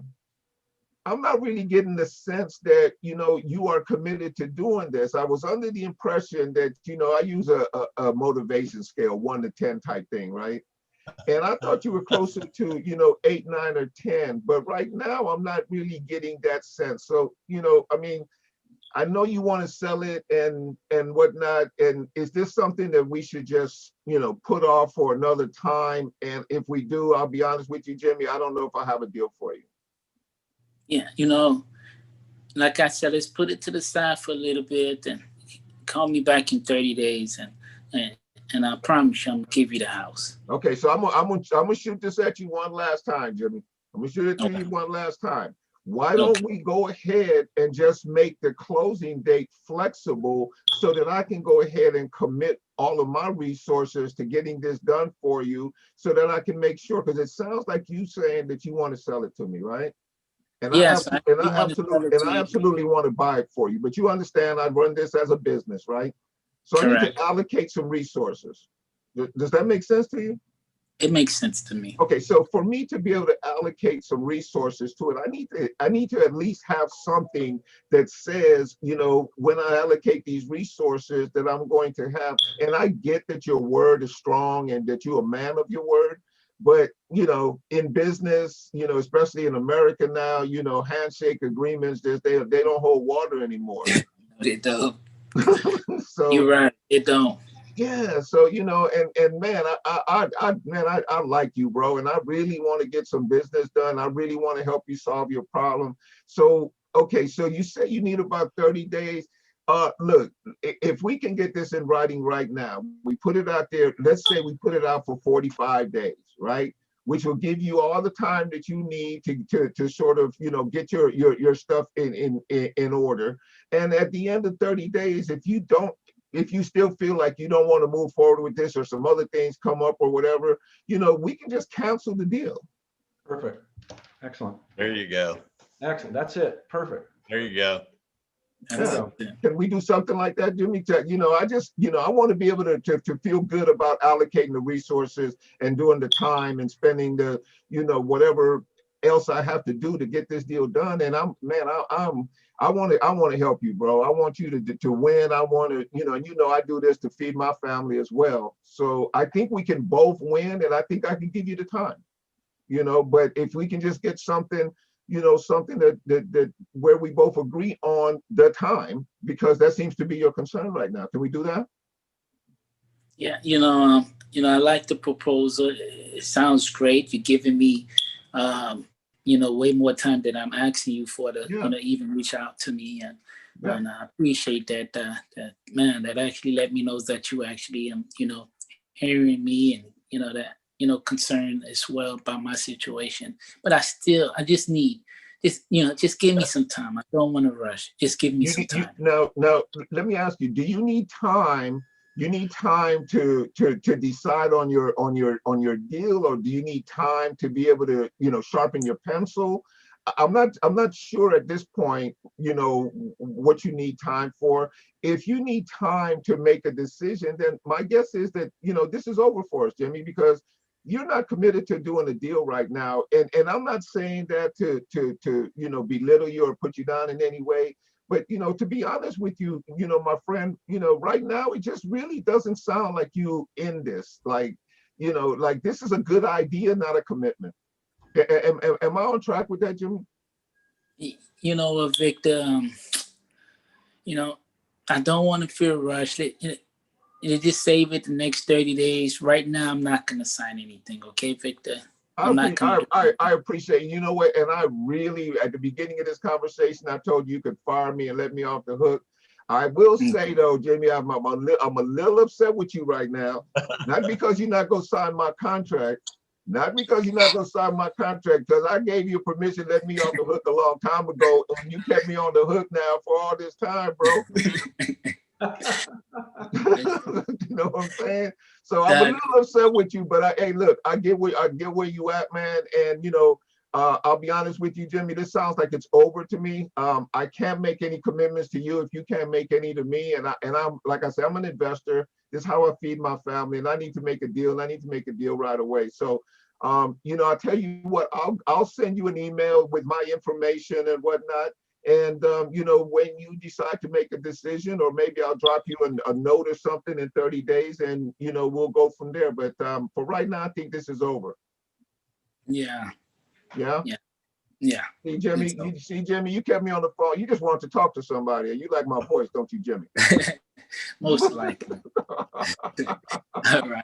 All right, Jimmy. Well, thanks a lot for your time, my friend. I'll send you an email or something. And, you know, if you're ready to move in 30 days, definitely let me know. I'd definitely be interested. Okay. I will. Thank you. All right. You take care. Man, that was actually good. I like you're persistent. You kept trying. I need to work on that. Just keep going. And I like that. I like how you did it. Okay. Cool. Yeah. Anybody got any feedback? Definitely. Yeah. Hey, Naomi. I had a thought, and that was great, guys. That really was good, because people are like that, and it's like, you know, they want to keep you on pause because of their uncertainty, you know. And I just, heard something, let me roll these windows up, the other day, and it stuck with me. You know, it's poor. You know, it stands for passing over opportunities repeatedly. You know, so just make it clear, like, listen, Mr. Seller, this is an opportunity. You understand what I'm saying? And it sounds like you're in a situation, you know, where you need to make a decision, and you're probably in that situation because you have been undecisive. And I don't mean any disrespect to you. I'm trying to help you out of a difficult situation. I don't know how many people are calling you to help you, but you know, I don't have people ringing my phone trying to help me out. Like, this is kind of like one of those things, you know, where you got to make a decision. And if you tell me you like pain, you like the pain you're in, people are like, if you like pain, that's fine, you know, but I just wouldn't feel comfortable allowing you to pass up this opportunity, you know, because it's gonna go, and it's not guaranteed. Something, you know, to let them know that that's not okay. You know what I mean? Like that. I do know what you mean. I love Naomi, where you're going with that.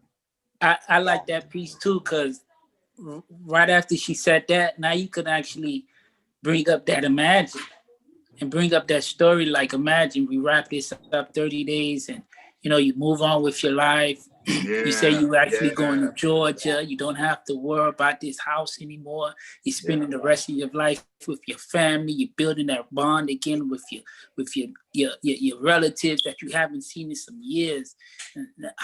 How would you feel about that? Right, yeah. right. Would you want to put that off for 30 days? Do you want to put that off, you know? Makes sense. Yeah. I see. Oh, that's some good stuff right there, man. You know, because up until you brought that up, I actually thought we had done a really good job, but that's a big piece that could have been injected in there, and you know, maybe it would have moved them, maybe not. I don't know if this guy was really just, because you know, you get these people and some of them just want to talk, or they do whatever they do, and we don't know if it's actually going to move it, but at least it gives you one more arrow, and it kind of like it pulls them on the carpet and holds them accountable without necessarily, you know, poking them in the eye. You know, and also some of these people don't want to make a decision. So what would be cool is send them a little agreement, maybe a little video. Hey, you got, you know, another 24 hours, take a look at this, and let them, maybe when they're relaxed, they'll go, because Jimmy, you were very close, 30 days. But I think the key is being very persistent, asking questions, never give up. Yeah. Like the words left behind. You know, I'm gonna leave behind, you know, use a lot of those emotional words, which is what But what I would do, I was that close to getting I was that close putting that ball in the end zone for open up escrow. I would have went that extra step and put a nice little video together, small, and then maybe a little agreement. Hey, you got 24 hours. I don't, you know, and then let me know in 24 hours because you were that close to getting it closed. What about letter to intent? What'd you say, Mag? Letter of intent? About, Yeah, I mean, there is opportunity, and I left him with a follow-up opportunity, and that's what I told him. You know, I'll drop you a little something and let you know what it is that we're doing, and if it, you know, makes sense or whatever. Because he could wake up in the morning. A guy like this is indecisive, but he could literally wake up in the morning and circumstances change. And I definitely at that point want to have something in his hand that lets him know to call me. Right. So yeah, I would definitely, and I like what Steve is saying in terms of the video, because now you have a relationship, you know, like, you know, right now, you know, Jimmy, he made the comment about, you know, you sound like you might be a brother, and you know, without being exclusive to anyone, you know, we're at a place in time right now where we want to help each other out if we possibly can. So I get that he would like to help see me win, and I like to help him win in this scenario. So if I do a little video and I connect that bond a little bit more, you know, I love that, man. You guys are bringing some techniques right now. We adding some more swords up in this piece, right? We get ready to Robin Hood these folks. Hey, Victor, if he still said no, would you put him like on a follow-up every 15 days? Like shoot him an email or something like that? Yeah, I would definitely put him on a follow-up for sure. Yeah, even though I acted like I had dismissed him completely, you know, I wanted to let him know that he was losing something. But the truth of the matter is, as soon as I get off the phone, I have his hookup. As soon as I get off the phone, I'm sending him something, and I'm having my VA send him something every 15 days or so. Right. Yeah, he's definitely on the follow-up without a doubt, you know, because he wants to do a deal. He has the need to do a deal, more importantly.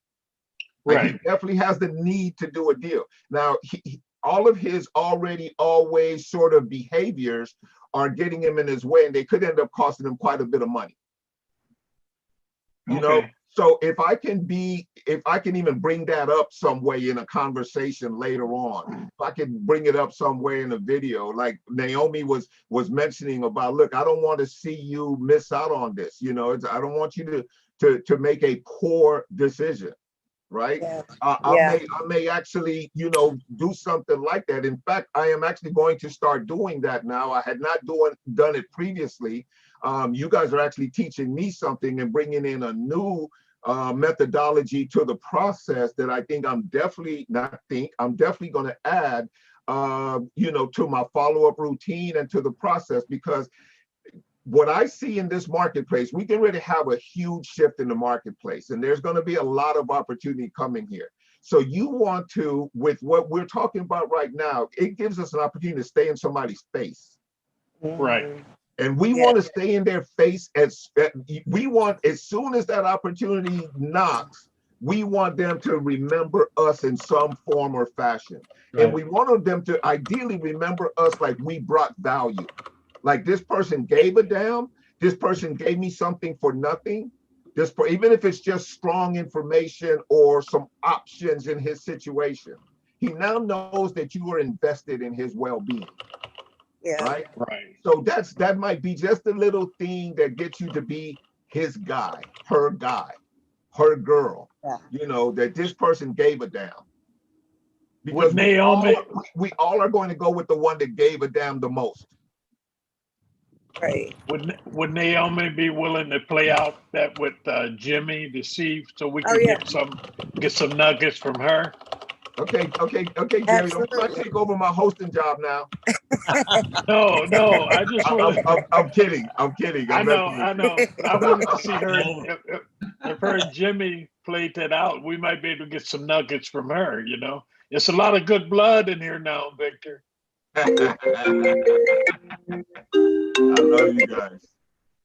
Yeah, because like well, if you guys, if you want to, Naomi, you down for that? And I mean, we can. Yeah, absolutely. We don't have to do the whole thing. We could just kind of go to. Jimmy can again play the reluctant seller that wants to do something. You can kind of give us a sense of, you know, your core methodology thing that you just sort of described to us, and maybe just, you know, walk us through something that we might be able to grab a nugget out of. I'd be happy to do that. Absolutely. All right. Jimmy, you on again, my man? Go ahead, Naomi. Let's do it. All right. So yeah, Jimmy, like we've been on the phone for a while now. I feel like you know, I've known you my whole life. So can I call you friend? You know, course, like friend. Listen, friend, you know, you've got this property, right? And you do know that it's a situation that you don't want to keep the property. Am I on the right track so far? So yeah, it's causing you're right you about pain. that. It's causing you pain. Like if I had a friend that had a property, a mate, you know, anything that was causing them pain, I would not be a friend if I did not, you know, attempt to fix it. And the best fix for you, honestly, like it's not one way or the other. Like you don't really have options. You know, your option is to keep the pain or to sell the property. With that being said, I just have to ask you, do you want to keep the pain for another 30 days, or can we go ahead and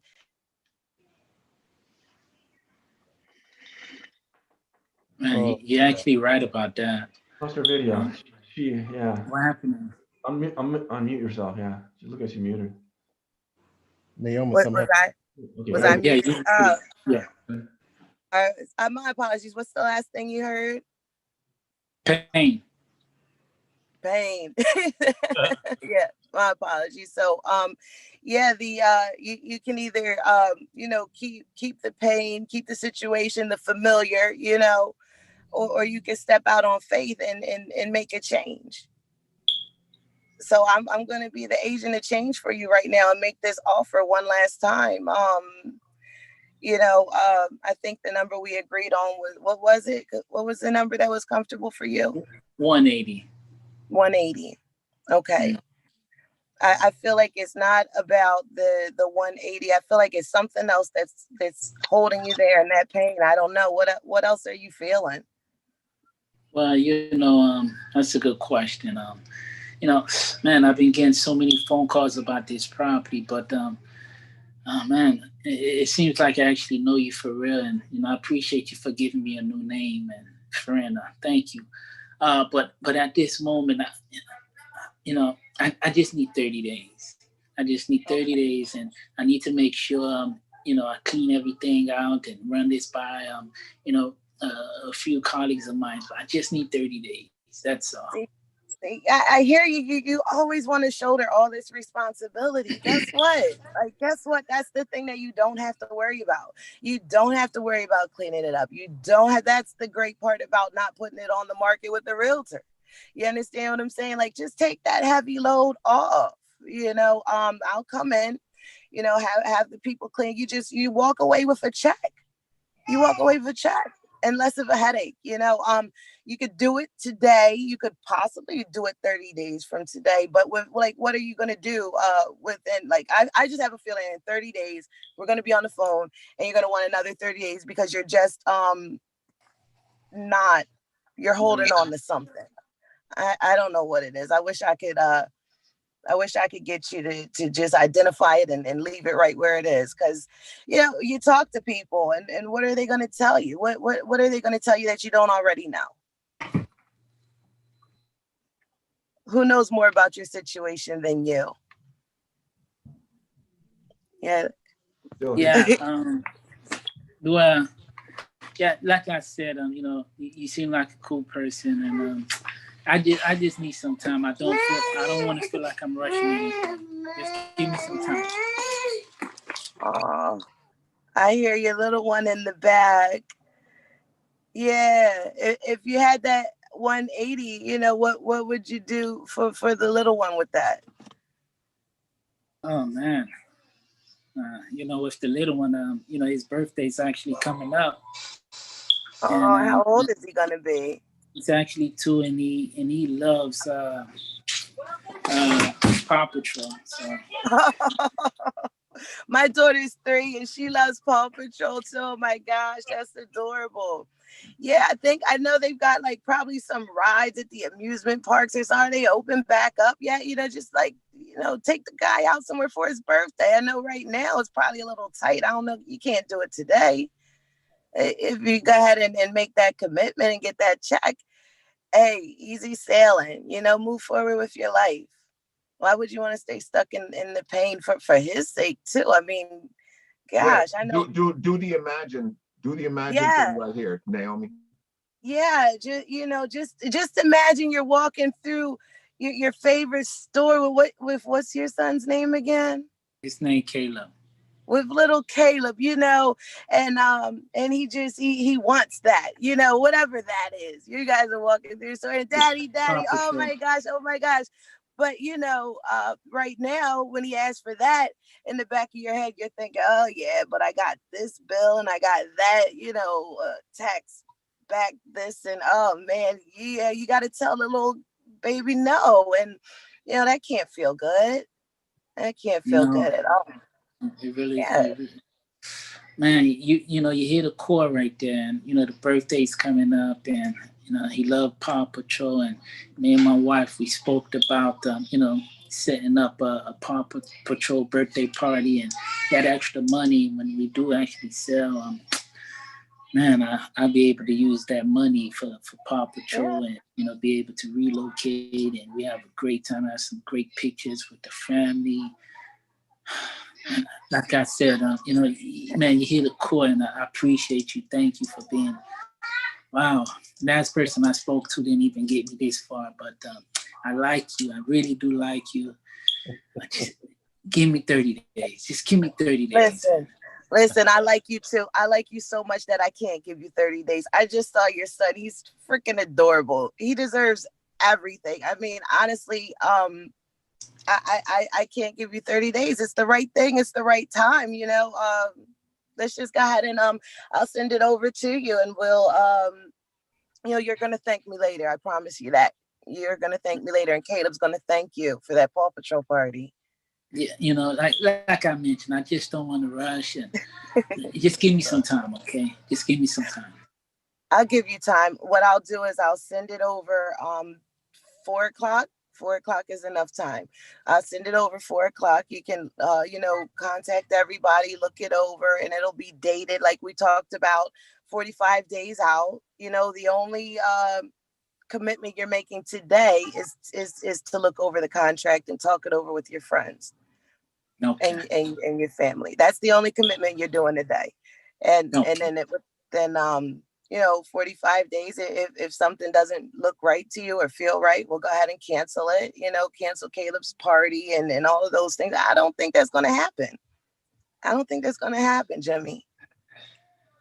Okay. Yeah. Send me over the paperwork, and you know, I got till 4 o'clock, and I get back to you at 4. Okay. Awesome. Hey man, listen, I'm very proud of you. I'm glad that we talked. I'm glad we're friends. You're a strong guy. Like, this is a difficult situation, and I know it's difficult, but you're doing the right thing. You are 100%. Thank you. Yeah, thank you. So I'll send it over, and we'll connect again at 4 o'clock. Sounds great. All right. All right, perfect. Thank you. I'll talk to you then.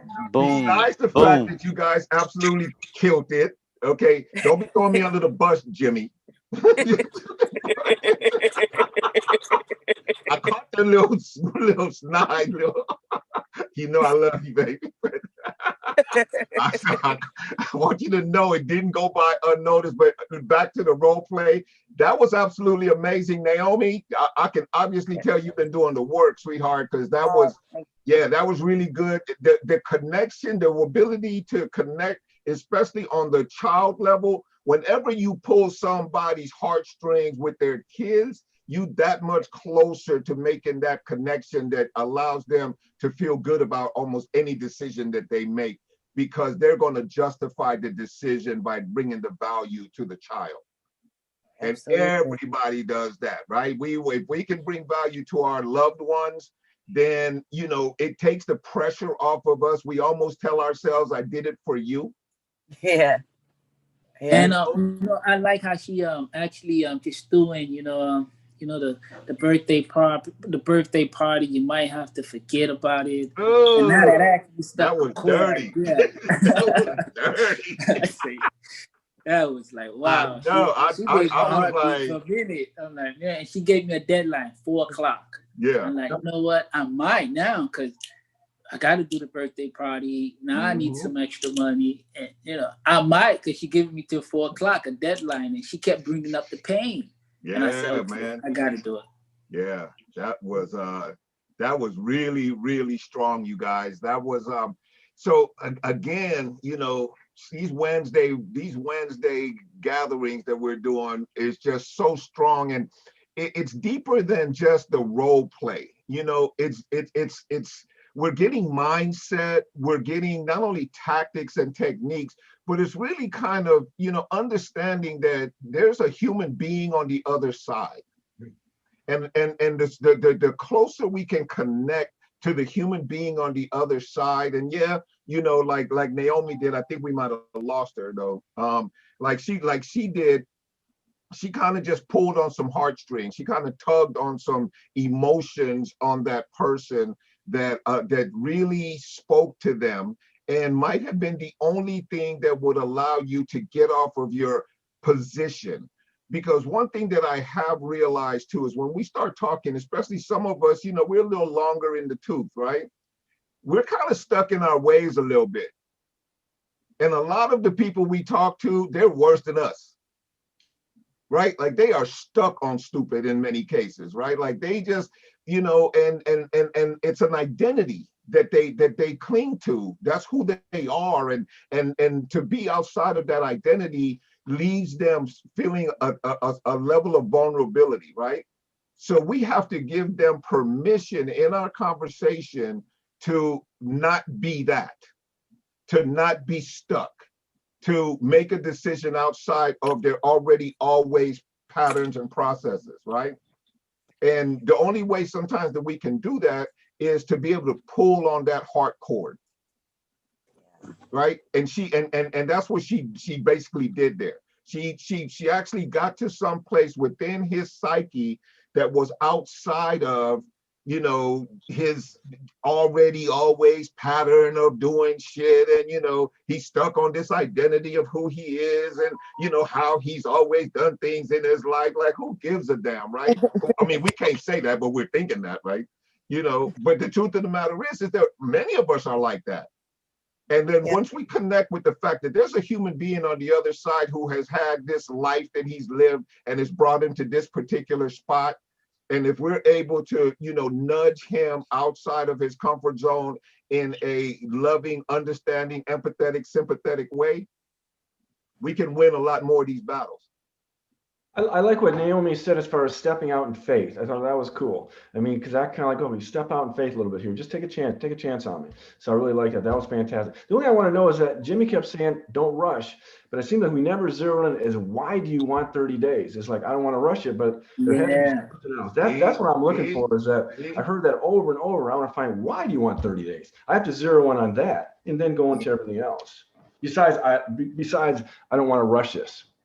So. You know, Victor actually, he didn't probably spoke about the 30 days, but he actually spoke about what changed in the very beginning conversation. What changed before you say you wanted to move forward? What changed now?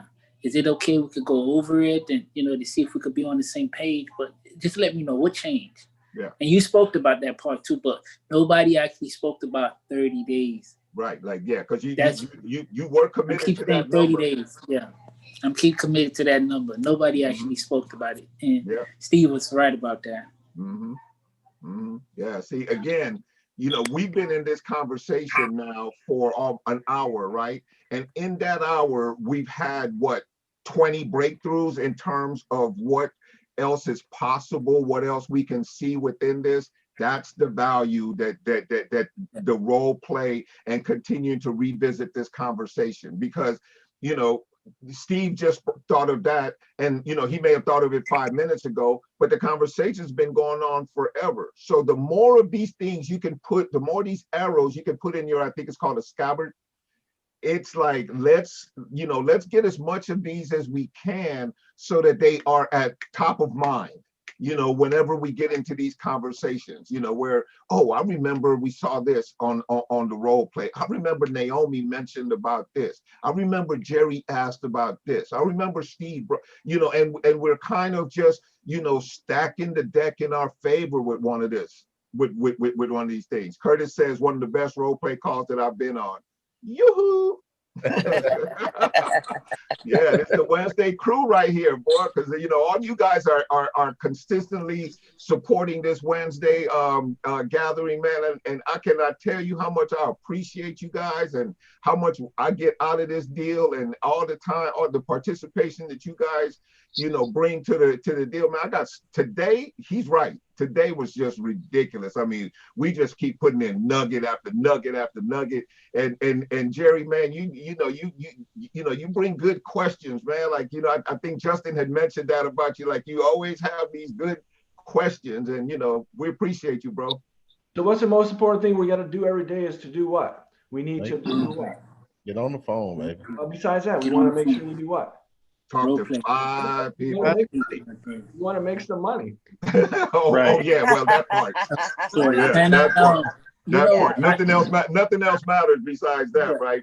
Yeah, your road to that money is to, you know, that, you know, the 5 conversation rule. You know, you want to have 5 good conversations, and we say every day, but the truth of the matter is, and again, this is going back to some of the stuff that Justin talks about, is he doesn't do it every day, and neither do I, because you would definitely reach a certain level of burnout stage. Yeah, if you try to overdo it, right? So like him, I like Thursday, Fridays, and Saturdays. I like to get on the phone on those days. On the other days, I do all sorts of setup. I pull my leads. I do follow-up conversations every day. Like follow-up conversations, there's never a day off for those, right? But as far as talking to new leads and cold calling and first-time conversations, I schedule those so that by the time I get ready to do them, my mindset and everything, I'm on schedule. I know that when I go to bed tonight, I know what tomorrow it's going to be. Tomorrow's going to be me talking to some brand new people and trying to knock out some deals. You know what I mean? You know, every other day, I'm following up. I'm looking for lead sources. I'm figuring out why particular text messages didn't work. You know, looking at my results from particular things that I did that may or may not have produced, that type of thing. Make the corrections and then go in on Thursday, Friday, Saturday, and have some really strong conversations and try to get those things in. You can get in 5 to 10 good conversations 3-4 days a week. You go make some money. You go, just the odds are in your favor that you're going to run across some people who you can help. Again, I go back to you can help, because that's where you have to come from in this deal to have the most success, I believe, is you've got to come from a heart of service. Like, how can I help you? And it takes you out of that, you know, I'm here to get something for myself, you know, because most salespeople, and you've heard them on the phone, you can tell right away they ask is just trying to get a commission. Right? Like, you cannot be that guy. Like, in this game, because the process takes so long, you want to make sure that you're in there in a whole different conversation, that you have a whole different way of relating to this person, that this person now knows that you have a commitment to their success, their well-being, their win in this scenario. Otherwise, anybody can come and just pull the rug out from under you, like, along the process.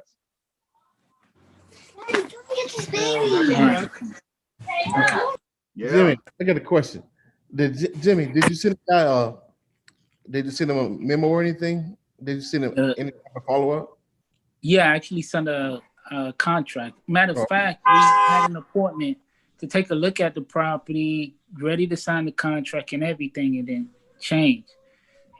It was all in front of each. We spoke, sat there, talked. She's showing me the family pictures, the husband that passed away, the accident he's been into that changed his whole life, talking about the neighbors. And she just didn't sign that contract.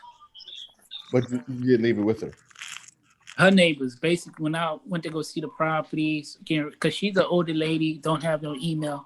So the only way I figured that I could get the paperwork signed if I would physically come and see the property, take a look, speak with her, etc. You know, what I was just saying is that we basically been reporting everything and got to the details. Well, okay, it's time to do the deal now. And we still didn't get the contract signed. And, you know, the same thing that I'm giving you guys was the same thing she gave me. So you just left the contract with her? Yeah, I just left the contract with her. So I guess that happened to me too, because I had a guy. We did the same thing you did and gave him the contract and everything for him to sign. Man, he ghosted me when I answered the phone. Nothing. All of a sudden, in my email, I get 3-4 weeks later, I got a contract signed in my email for the deal. So he went on and signed it. Nice. So, okay. Nice. But she got the contract, and you know, I'm gonna see how this week goes, because she said she's gonna call me by Friday. So let's see. Are you doing any touch points between then? Are you communicating with them in any way? Yeah, I communicate with them. Yeah. So I think basically, you know, you've done everything that you can do, you know, within this person's, you know, ability. Now, is there a particular reason why this deal is important to you? Does it have a large number attached to it?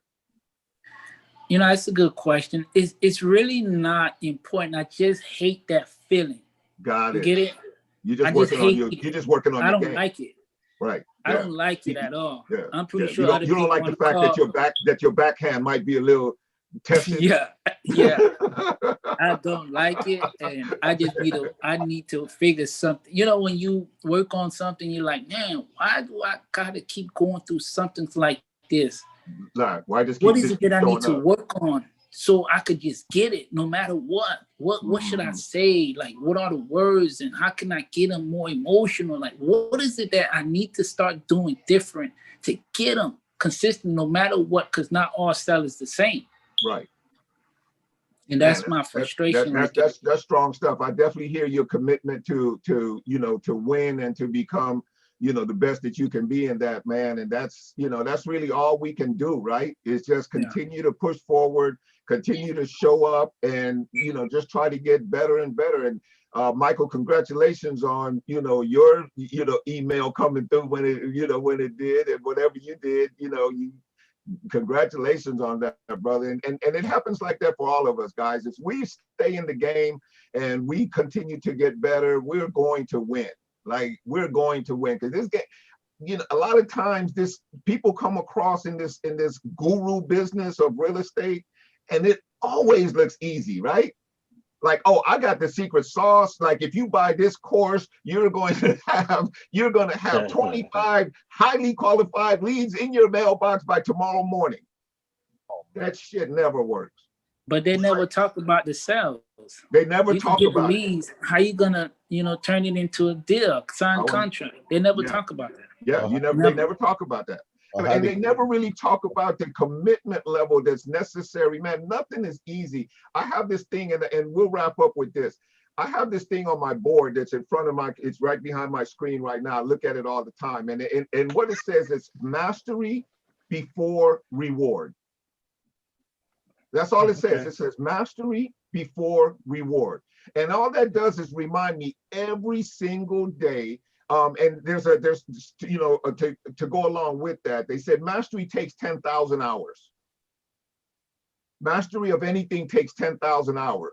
Well, that's a long damn time. So you better get your time in, right? You better put your time in. But what all it does is just continue to remind me that if I'm not producing the results, or I'm not getting the reward, that I may not be at the mastery level that I need to be and stay in. Right. Right, Jerry? Right. Okay. Somebody was saying something? Yeah, Victor. Who's that, Greg? I think when somebody a lot of times is wanting to wait, I think it's a fear factor, don't you? They're afraid they're going to do something wrong. Yeah, there's a certain fear factor, as long as they're honest with you. But I think that there's definitely some fear at the root of their behavior. Yeah. So I think, of course, selling a house, that's a big deal too. But I don't have the answer to this. It's a question in my mind. The question is, how do we learn to make the fear of losing something by not going through with what we're recommending larger than their fear of doing the wrong thing? Because, if somebody asks you for $20 and you feel like they need $20, you'll probably give them $20. But if they snatch it out of your hand, you'll chase them down the street to get your $20 back. Yeah. So I get the analogy. When you're losing something, I think that's one of the strongest instincts is to not lose something. So I think what the seller is saying is, I'm afraid I'm going to lose something here. So in my mind, we need to figure out a way to make the fear of losing this deal bigger than them making the wrong decisions. That makes sense? Right. That absolutely makes sense. That's a great point. That's a great point. And it gives us a focus in terms of this conversation, because even like Jimmy was describing, something is going on in this man's mind where he feels like he has some options, and we need to really address what there is that you are going to lose, and we need to do it in a compassionate way, in an empathetic way, but we need to make it crystal clear.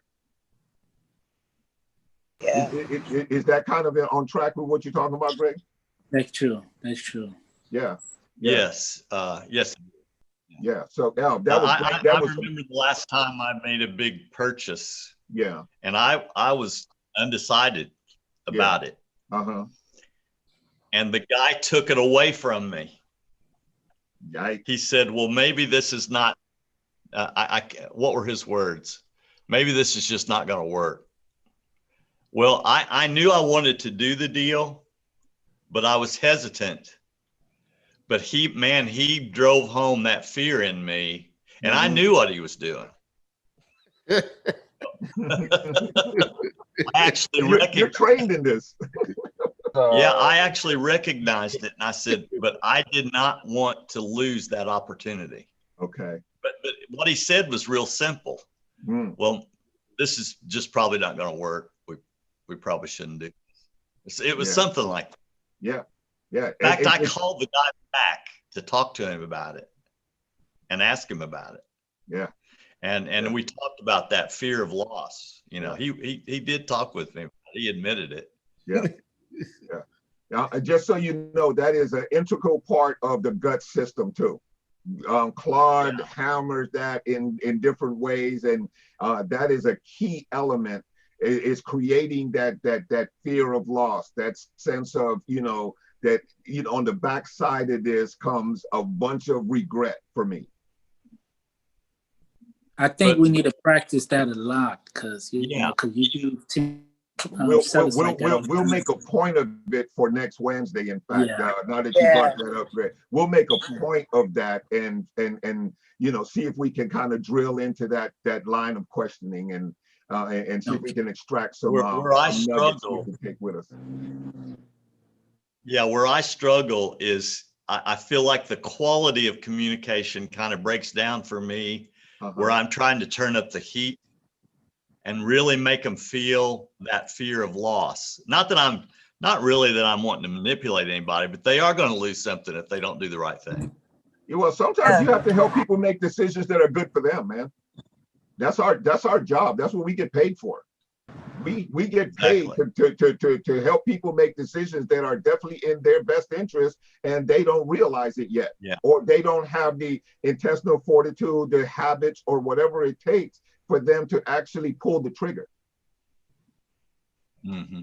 And our job is to get them to a point at which this decision is going to be the best decision for you, and I'm going to have you feel comfortable in making it. That's my commitment to you, right? Yeah, I want you to win.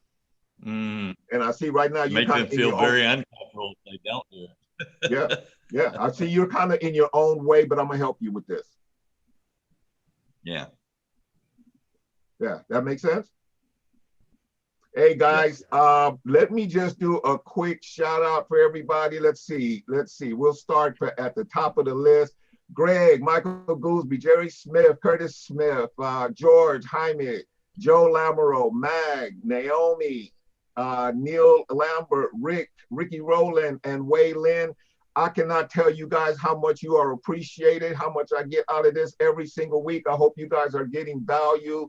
Like I'm getting value. Thanks for all your input. And definitely we are going to move in that direction next week with what Greg was talking about, because I think it's key to being able to do that. So, let's spend a little time practicing it, you guys. You guys have a fantastic week. Let's go make some money. Thank you guys for everything. Okay. Thank you, Victor. You're welcome. Bye-bye, guys. Thank you. You're welcome. You're welcome.